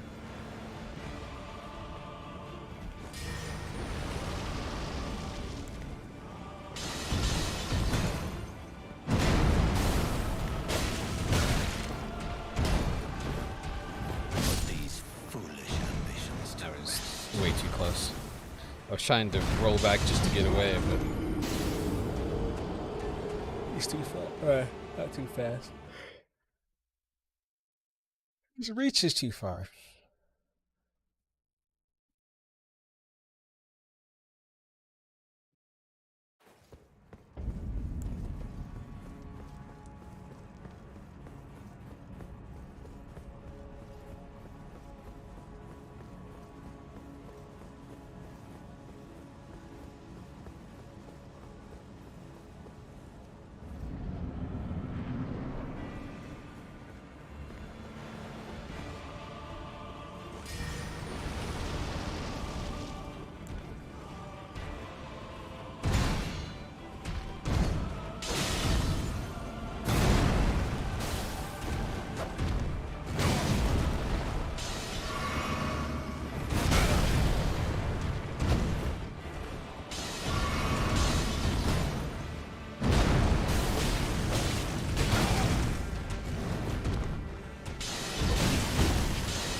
trying to be aggressive. Just be more aggressive. Because I kind of have to be, because I want to build up the blood meter.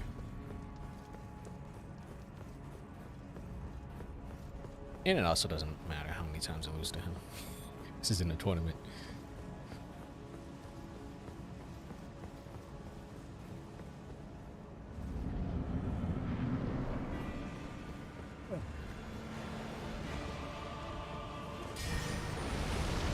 Eventually I'm gonna get the right RNG.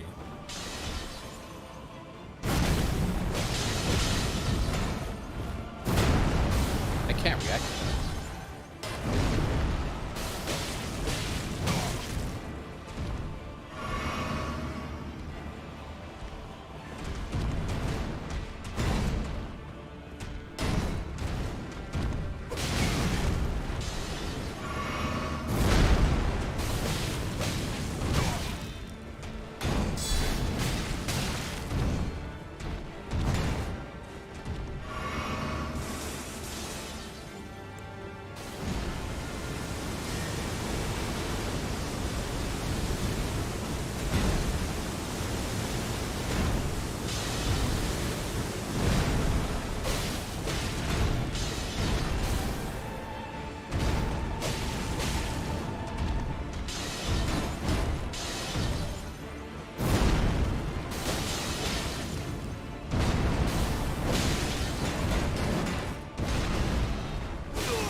Let's go. Just spam. We didn't have that much health actually.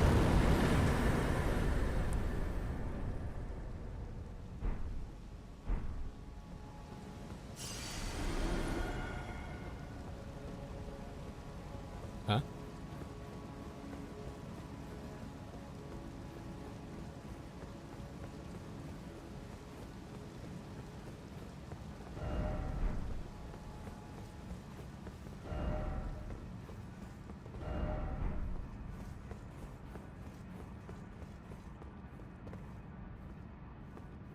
This.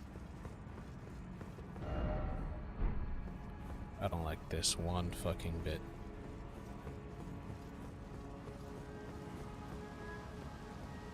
Why can't I go back?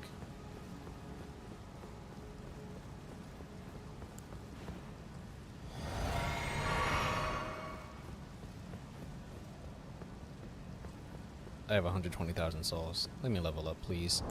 Don't do this.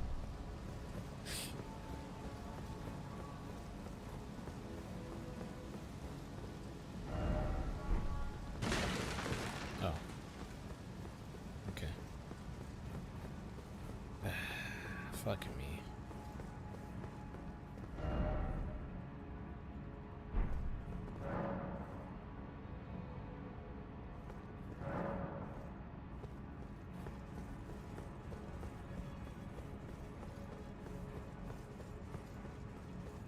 That wasn't there last time.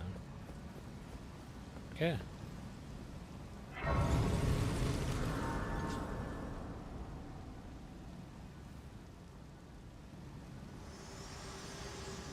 Oh, hello. Hello again. Old friend, allow me a moment to converse with you. You were unable to enter the Erd Tree, no? Prevented by the mantle of barbs. The thorns are impenetrable, a husk of the Erd Tree's being that spurns all that exists without. The only way to stand before the Elden Ring and become the Elden Lord is to pass the thorns. My purpose, serves to aid in that very act. So I'd like you to undertake a new journey with me to the Flame of Ruin, far above the clouds, upon the snowy mountain tops of the giants.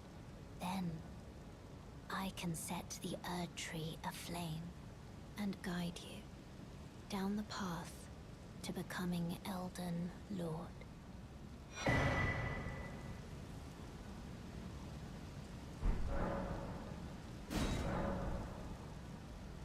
I wish to journey with you once more to the Flame of Ruin, far above the clouds, upon the snowy then, and guide you down the path.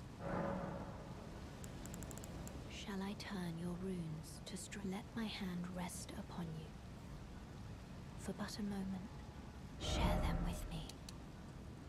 Your thoughts, your ambitions, the principles you would follow.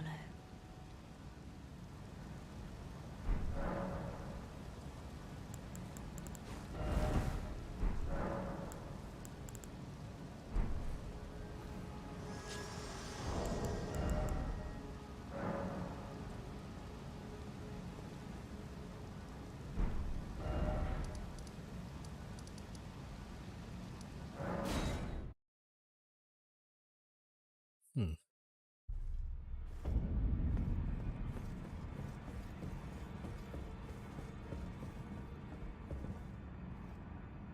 Yeah. Well, you know what this means.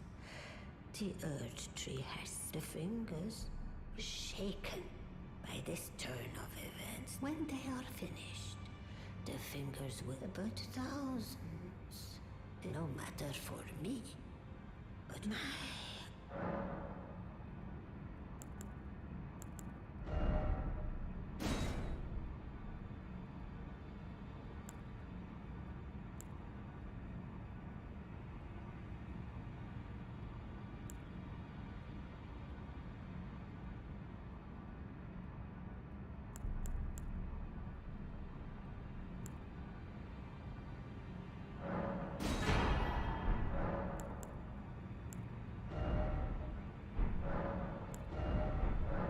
Heavens forbid, that is not the domain of the burning of the Erd Tree is the first card. The rune of death goes by two names. The forbidden shadow plucked from the golden, unleashing the rune. The fingers would never permit it. But here, the fingers dormant, the realm and all life in ruins. Impossible events transpire. Who is to say that the cardinal sin must be? Go on, take the course you deem. You must find only the smoldering flame in the great forge of the giants on the highest peak in the land. But special kindling is required for the flame to burn the Earth Tree and can lead you to the... Now let the word...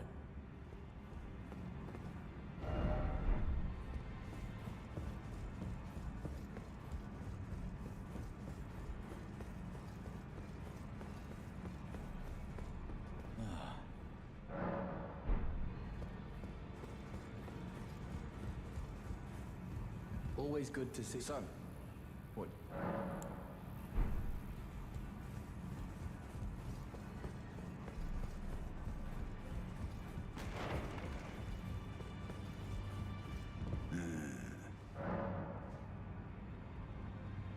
There are 4 more demigods yet. Nicola of the Hair, his twin, Melania, the undefeated Lunar Princess Rani, daughter to Renal, and the one only known as Rani is said to have cast aside her grave. So here at the Hold, we seek the whereabouts. If you should learn anything of it, I'll trade your findings for a hidden treasure or a long lost. We both desire to stand before the... As such, I hope we...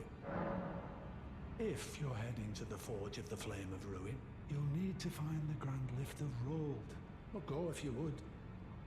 Say no, the 2 fingers lost their purpose.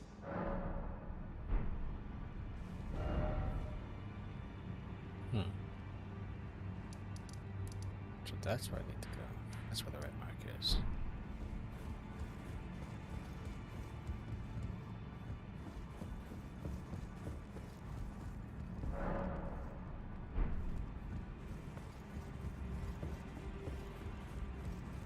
Go and unshackle my corporeal trapped in the sewer jail. I can ken the pox.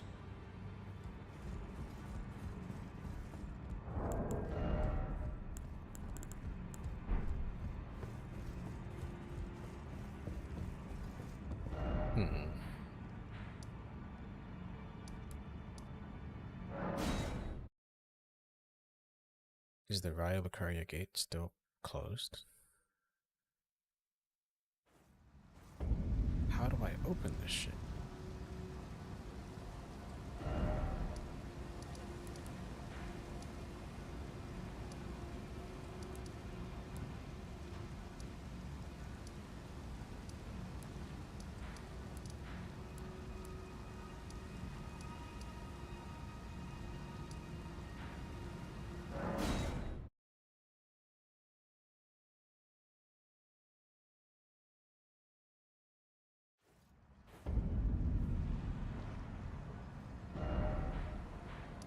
Hold on. Wait a minute.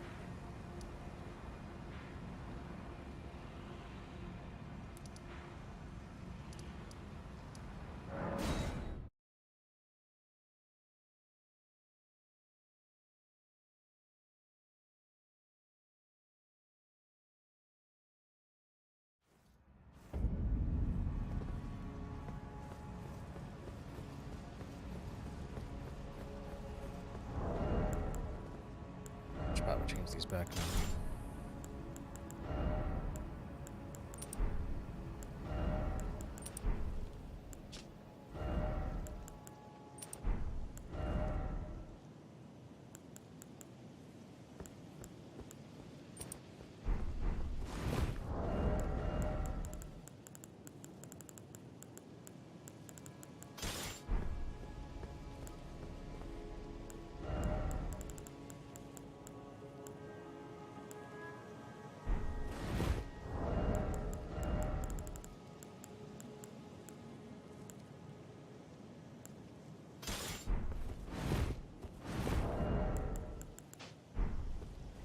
No,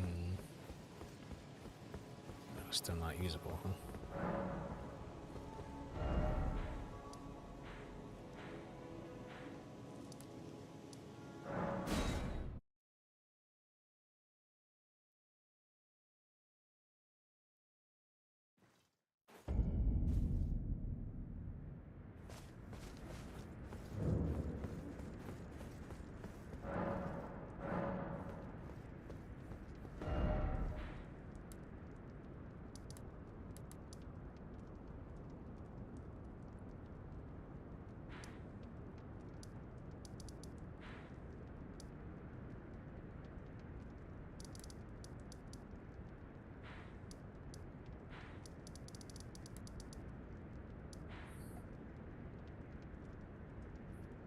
Yeah, we're just gonna look this up. I'm tired of this shit.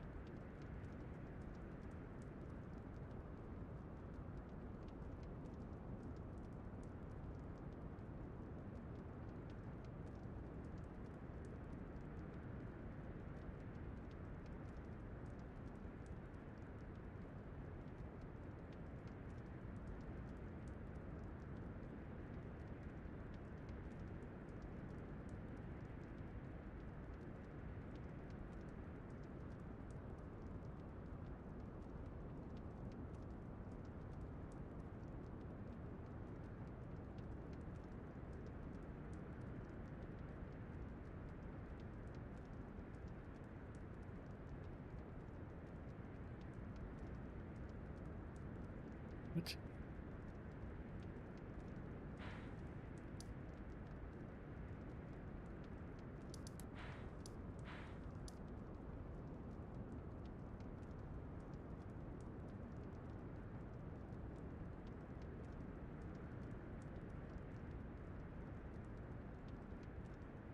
Was here the whole time?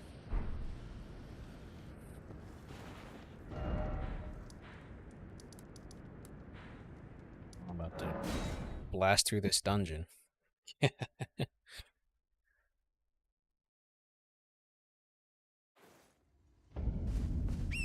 a whole dungeon to explore that I'm overleveled for.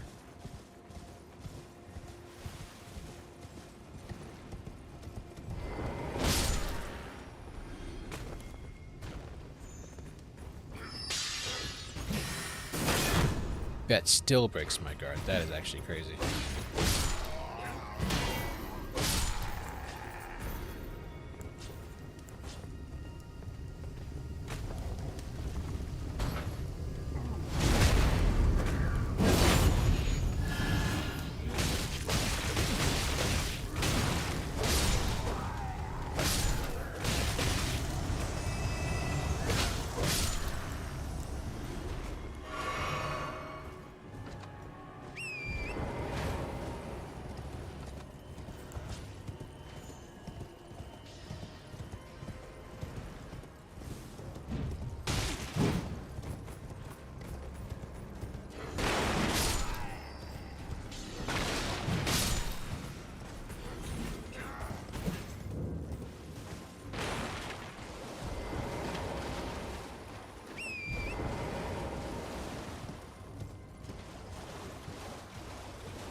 God, all of its health.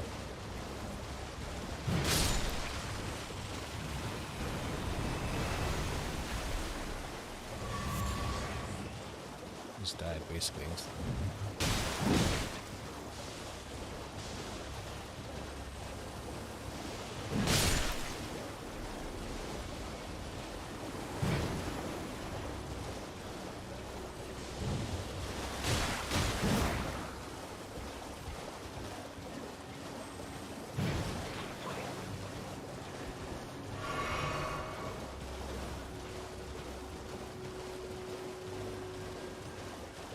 It's actually pretty far away.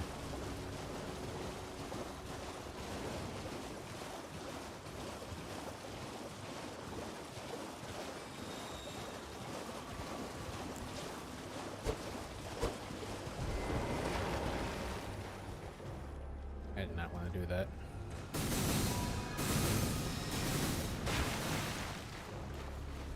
Oh my, I keep trying to change my weapon.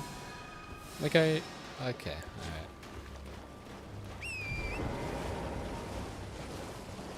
I default to pressing my D-pad.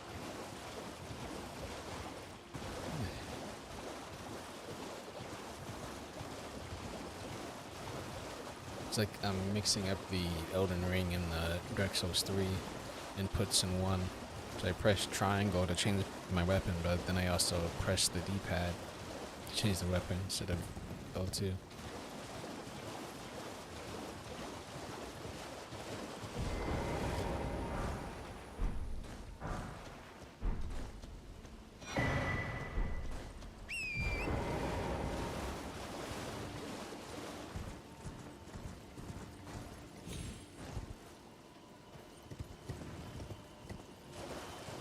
One cool thing, at least, is that things stop one-shotting me.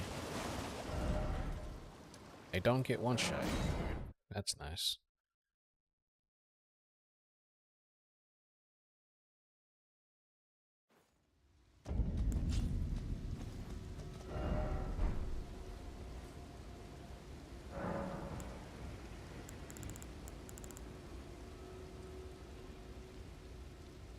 Blast.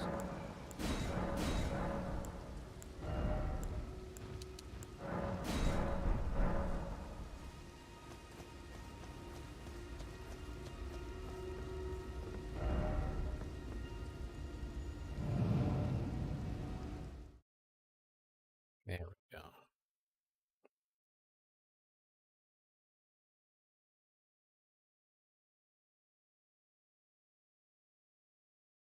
Wow, I even fought the Glintstone Dragon. And I didn't. Nice. What an idiot.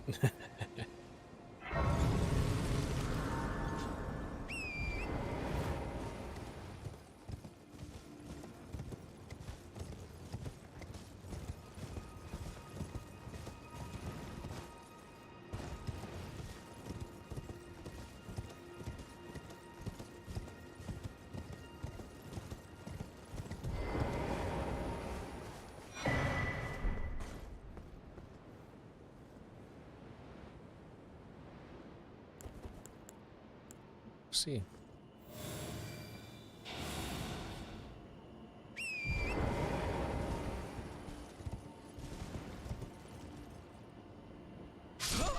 Oh. Just an instant death fall.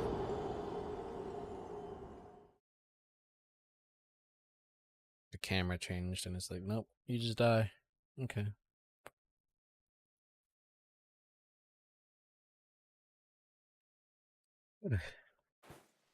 Just die.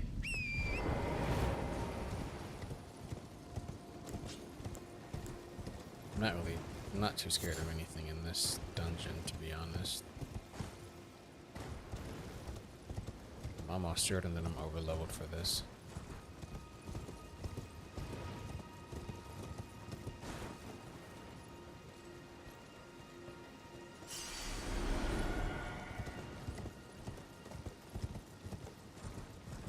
That's really cool how I just have a fucking this giant sword on me while I'm riding on horseback. It's so cool.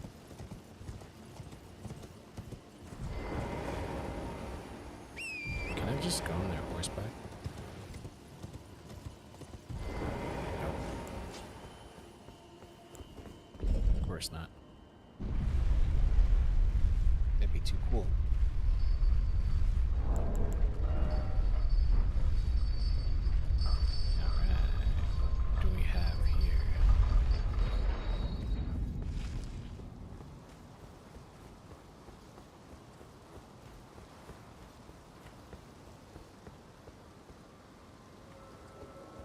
Seems like the place where you learn all of the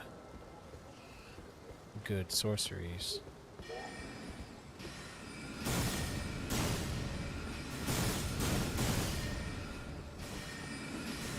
Already cancer.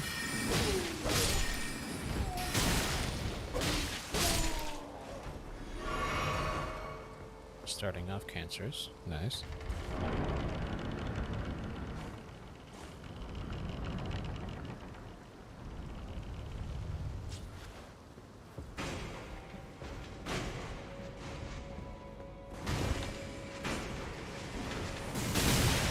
Jesus Christ.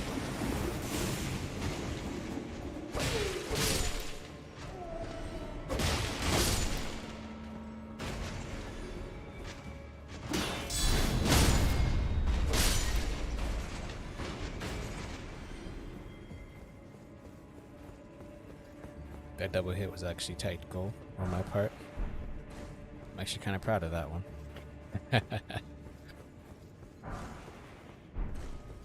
So yeah, maybe the game was balanced and I just skipped a whole area by accident.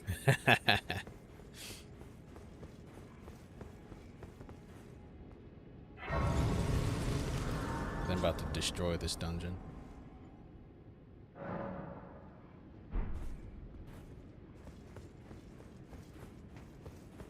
Because nothing does really any damage to me. But I am two-shotting everything.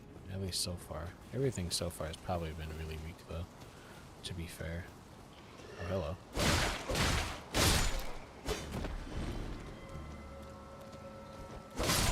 Alright.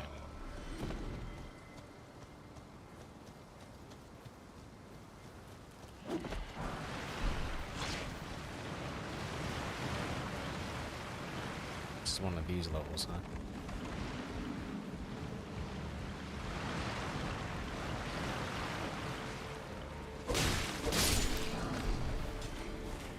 Item not worth.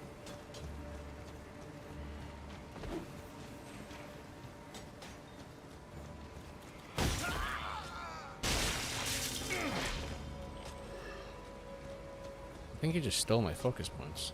That's crazy.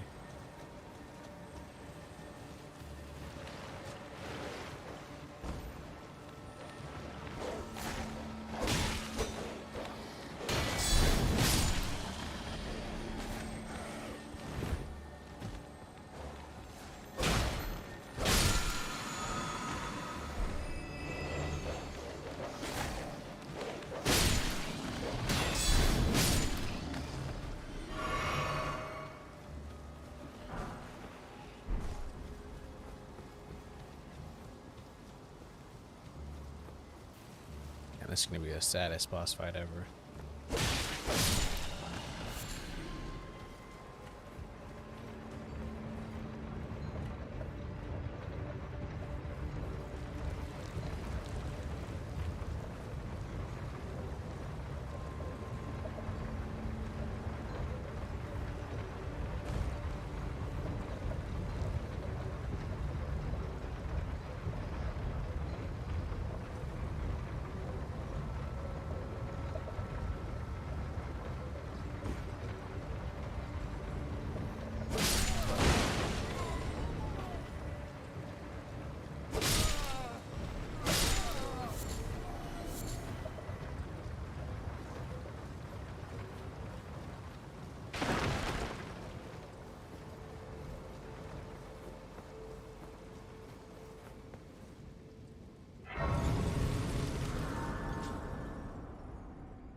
Another one? Oh, hello. Jesus, are you dead? That was sad.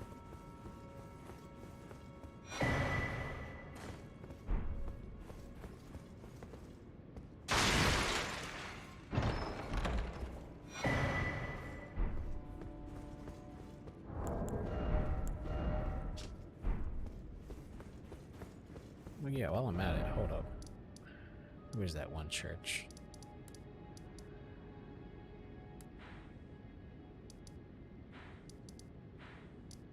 There's a church where... No. Although... I should give her this. Hope she's still there. I don't know where to find... Yep, she's still here. There you are. Shall we commence? Is that a scroll? Very well. I'll be sure to incorporate it in. Never lose that inquisitive. Nice.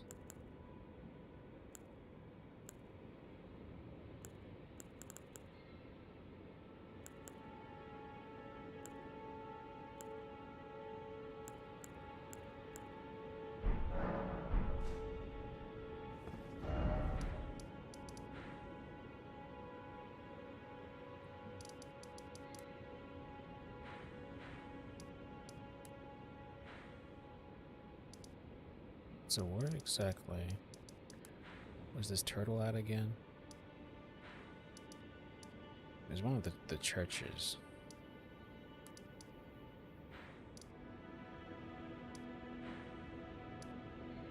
I think this is where he was.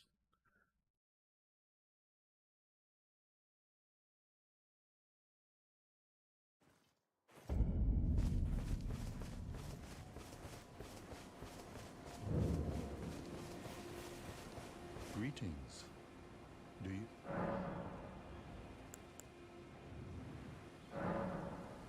Oh, what have we? Very well, let us both learn. Heresy is not native to the world. All things...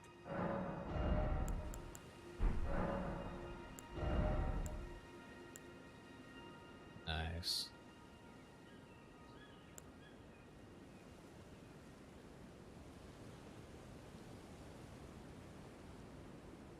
Wait, that's so good.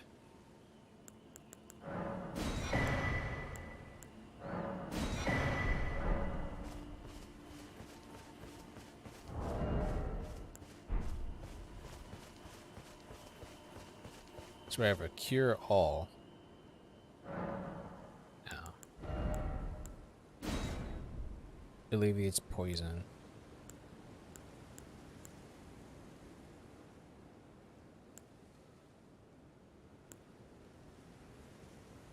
Oh, okay, never mind.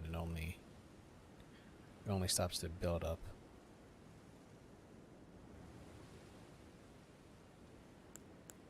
I see.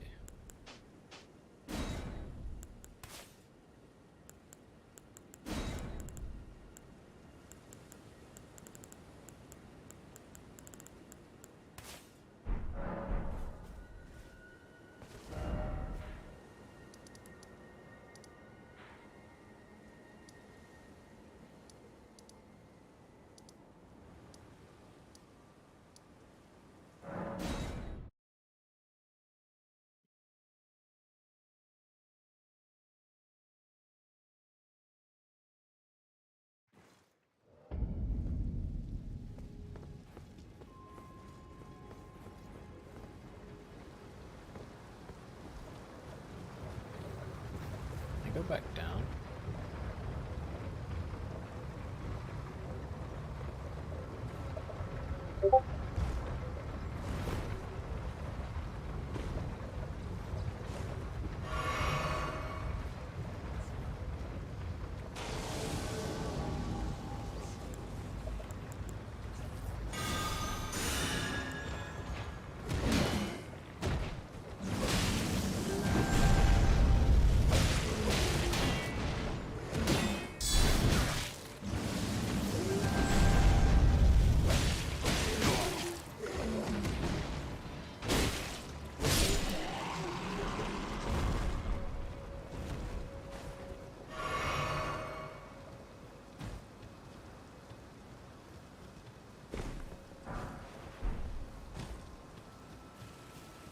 Oh.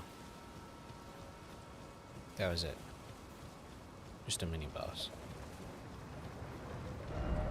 Okay.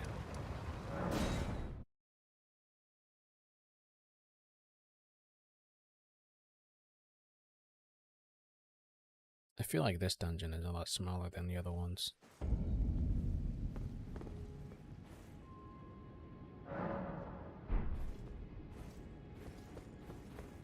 Doesn't seem to be like a main dungeon. Oh, does that guy not respawn? Going the wrong way.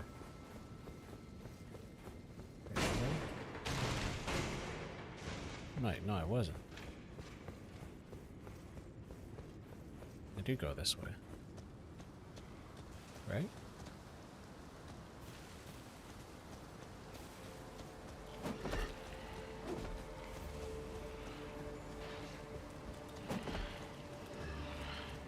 Wait, right?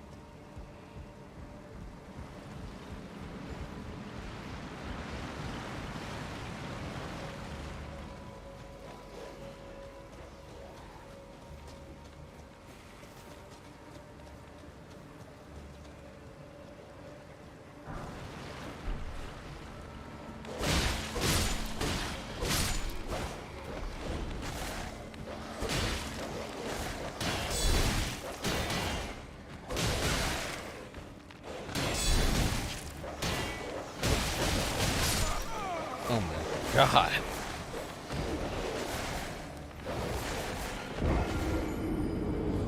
Like, doesn't matter if we have to hit you 1,000 times, alright? Challenge accepted. We're just unlucky to death.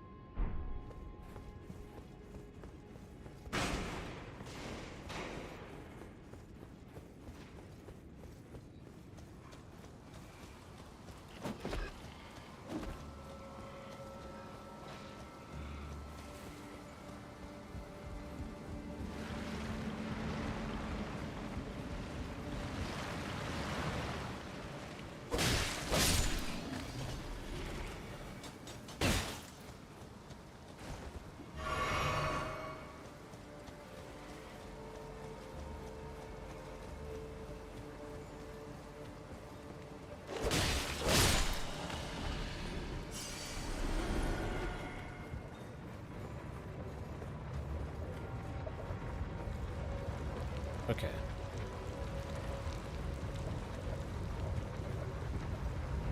Wait.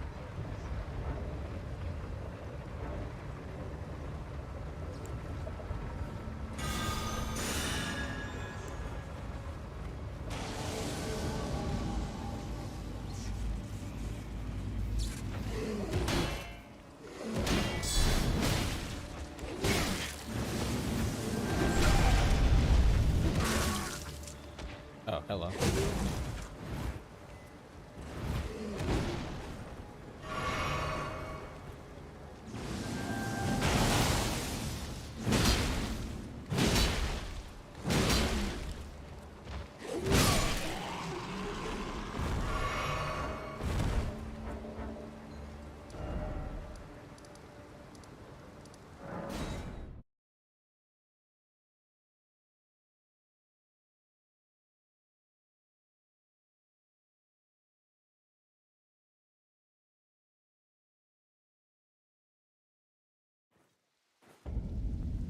Okay, now I'm confused.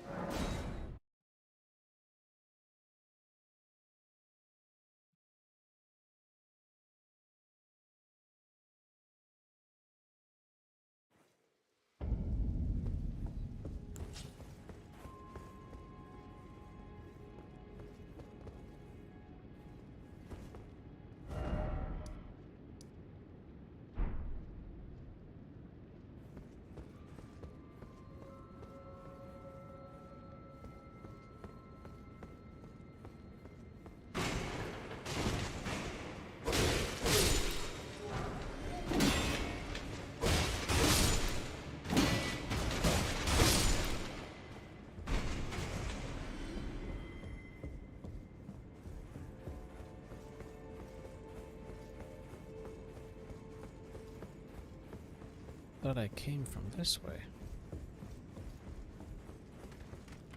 I did. This was the starting area.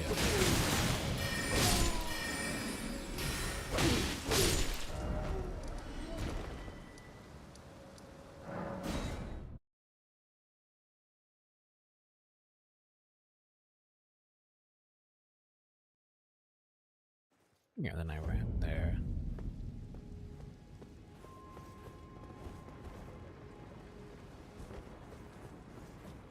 Do I go this way, I'm pretty sure? Yeah, okay. I just confused myself, I think.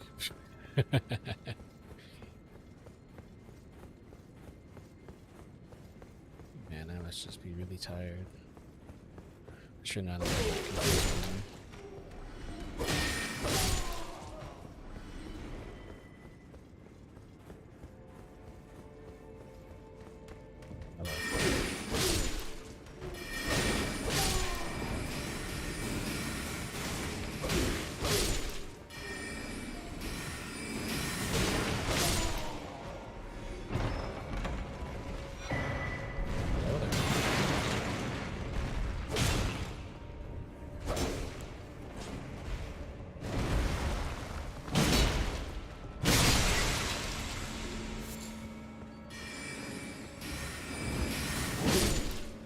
Jesus. Just one-shotting any and everything.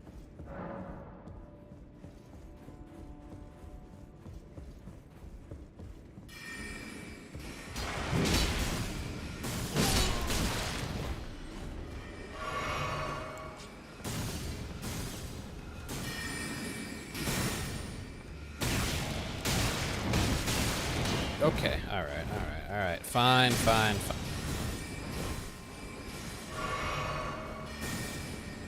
You're being a bitch. You're being an omega bitch. I hate you so much right now. So you need to die.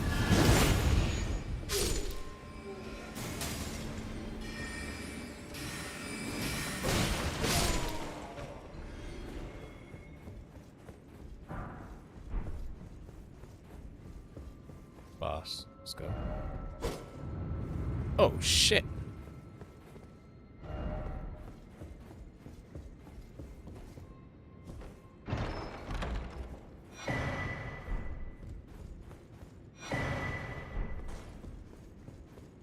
actual hidden path.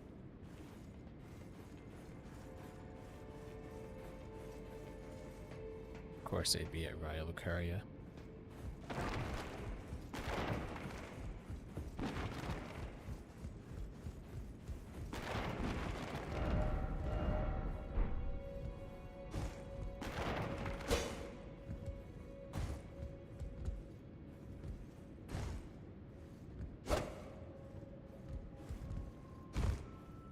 Huh?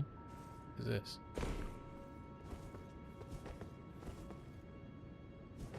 Oh shit.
Okay.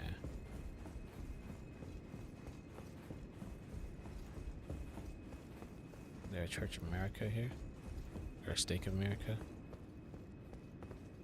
Guess not. Alright, we're gonna first try this bitch.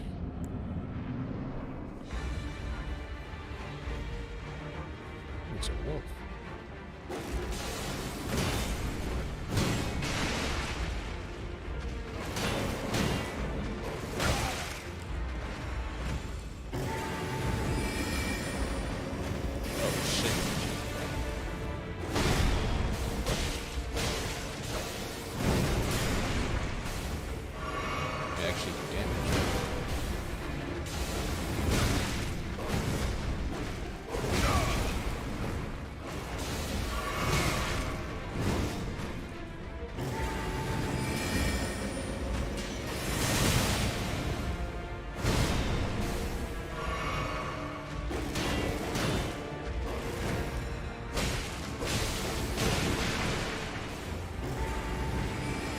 That would actually kind of be a problem. Oh my lord.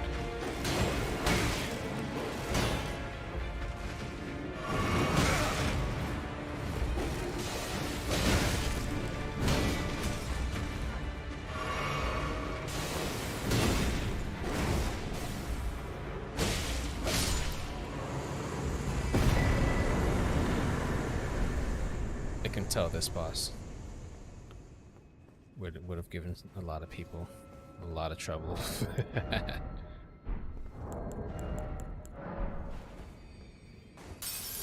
If I wasn't overloading the shit,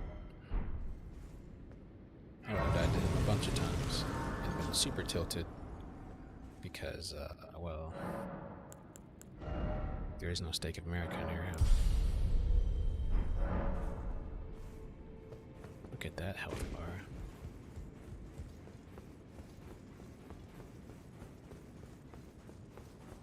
Actual useful health bar.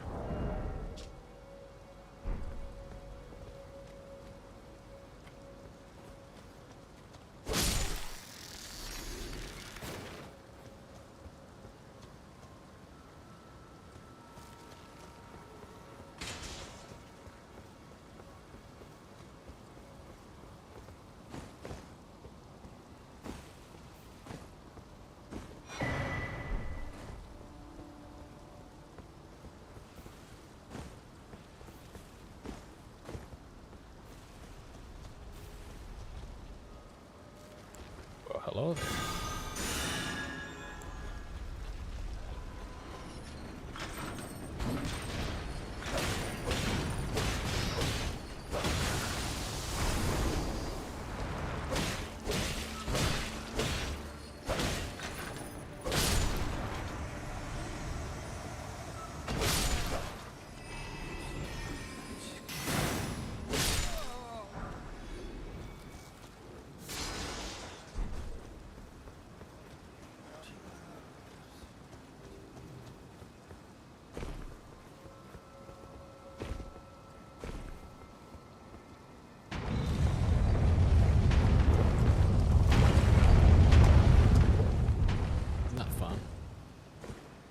fun at all.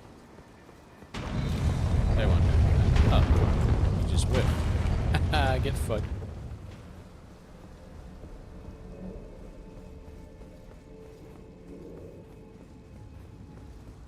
Come back. Do you open?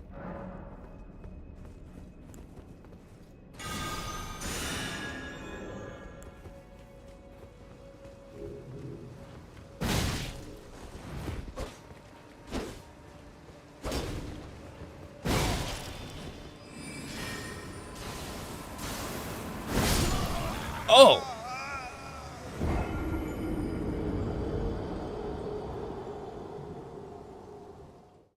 I wasn't expecting him to turn that much. I thought he would lose tracking if I ran to the side. Like basically every other big swing attack from most enemies.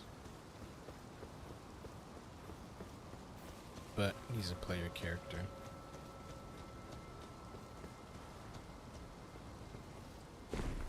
Not a boss. Well, actually, no, bosses would have just as much tracking, to be honest. Just that much. Alright, it doesn't one-shot. That's nice. There's a lot of damage, though. One-shot anybody at the correct level for this place.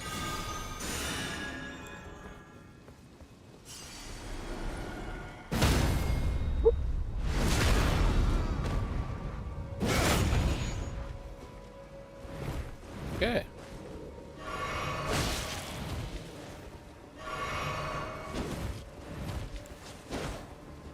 Alright. Alright, fine.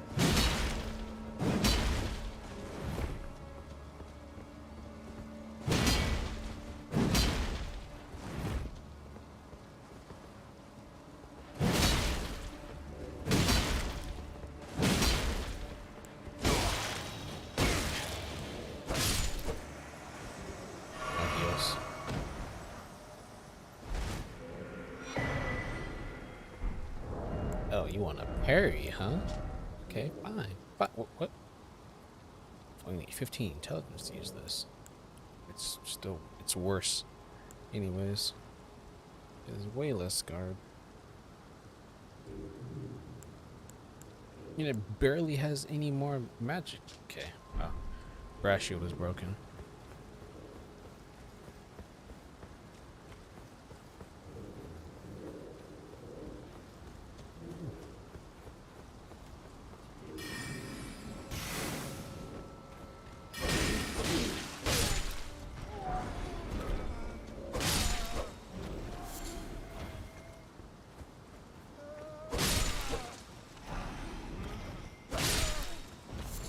You know what? I'll come back. Where's Bait Pearl? I'm pretty sure.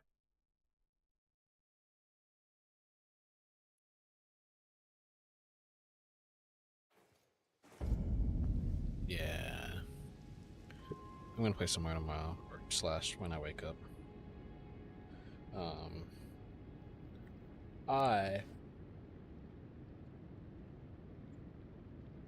think I played enough. 3 hours of straight Elden Ring. Man, I can't.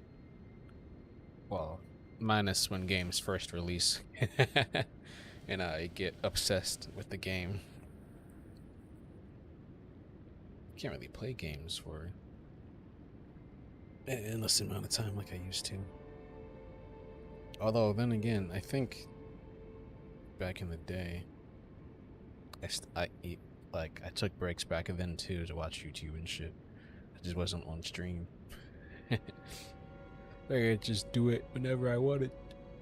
Anyways, I'm gonna sleep. Watch some stuff.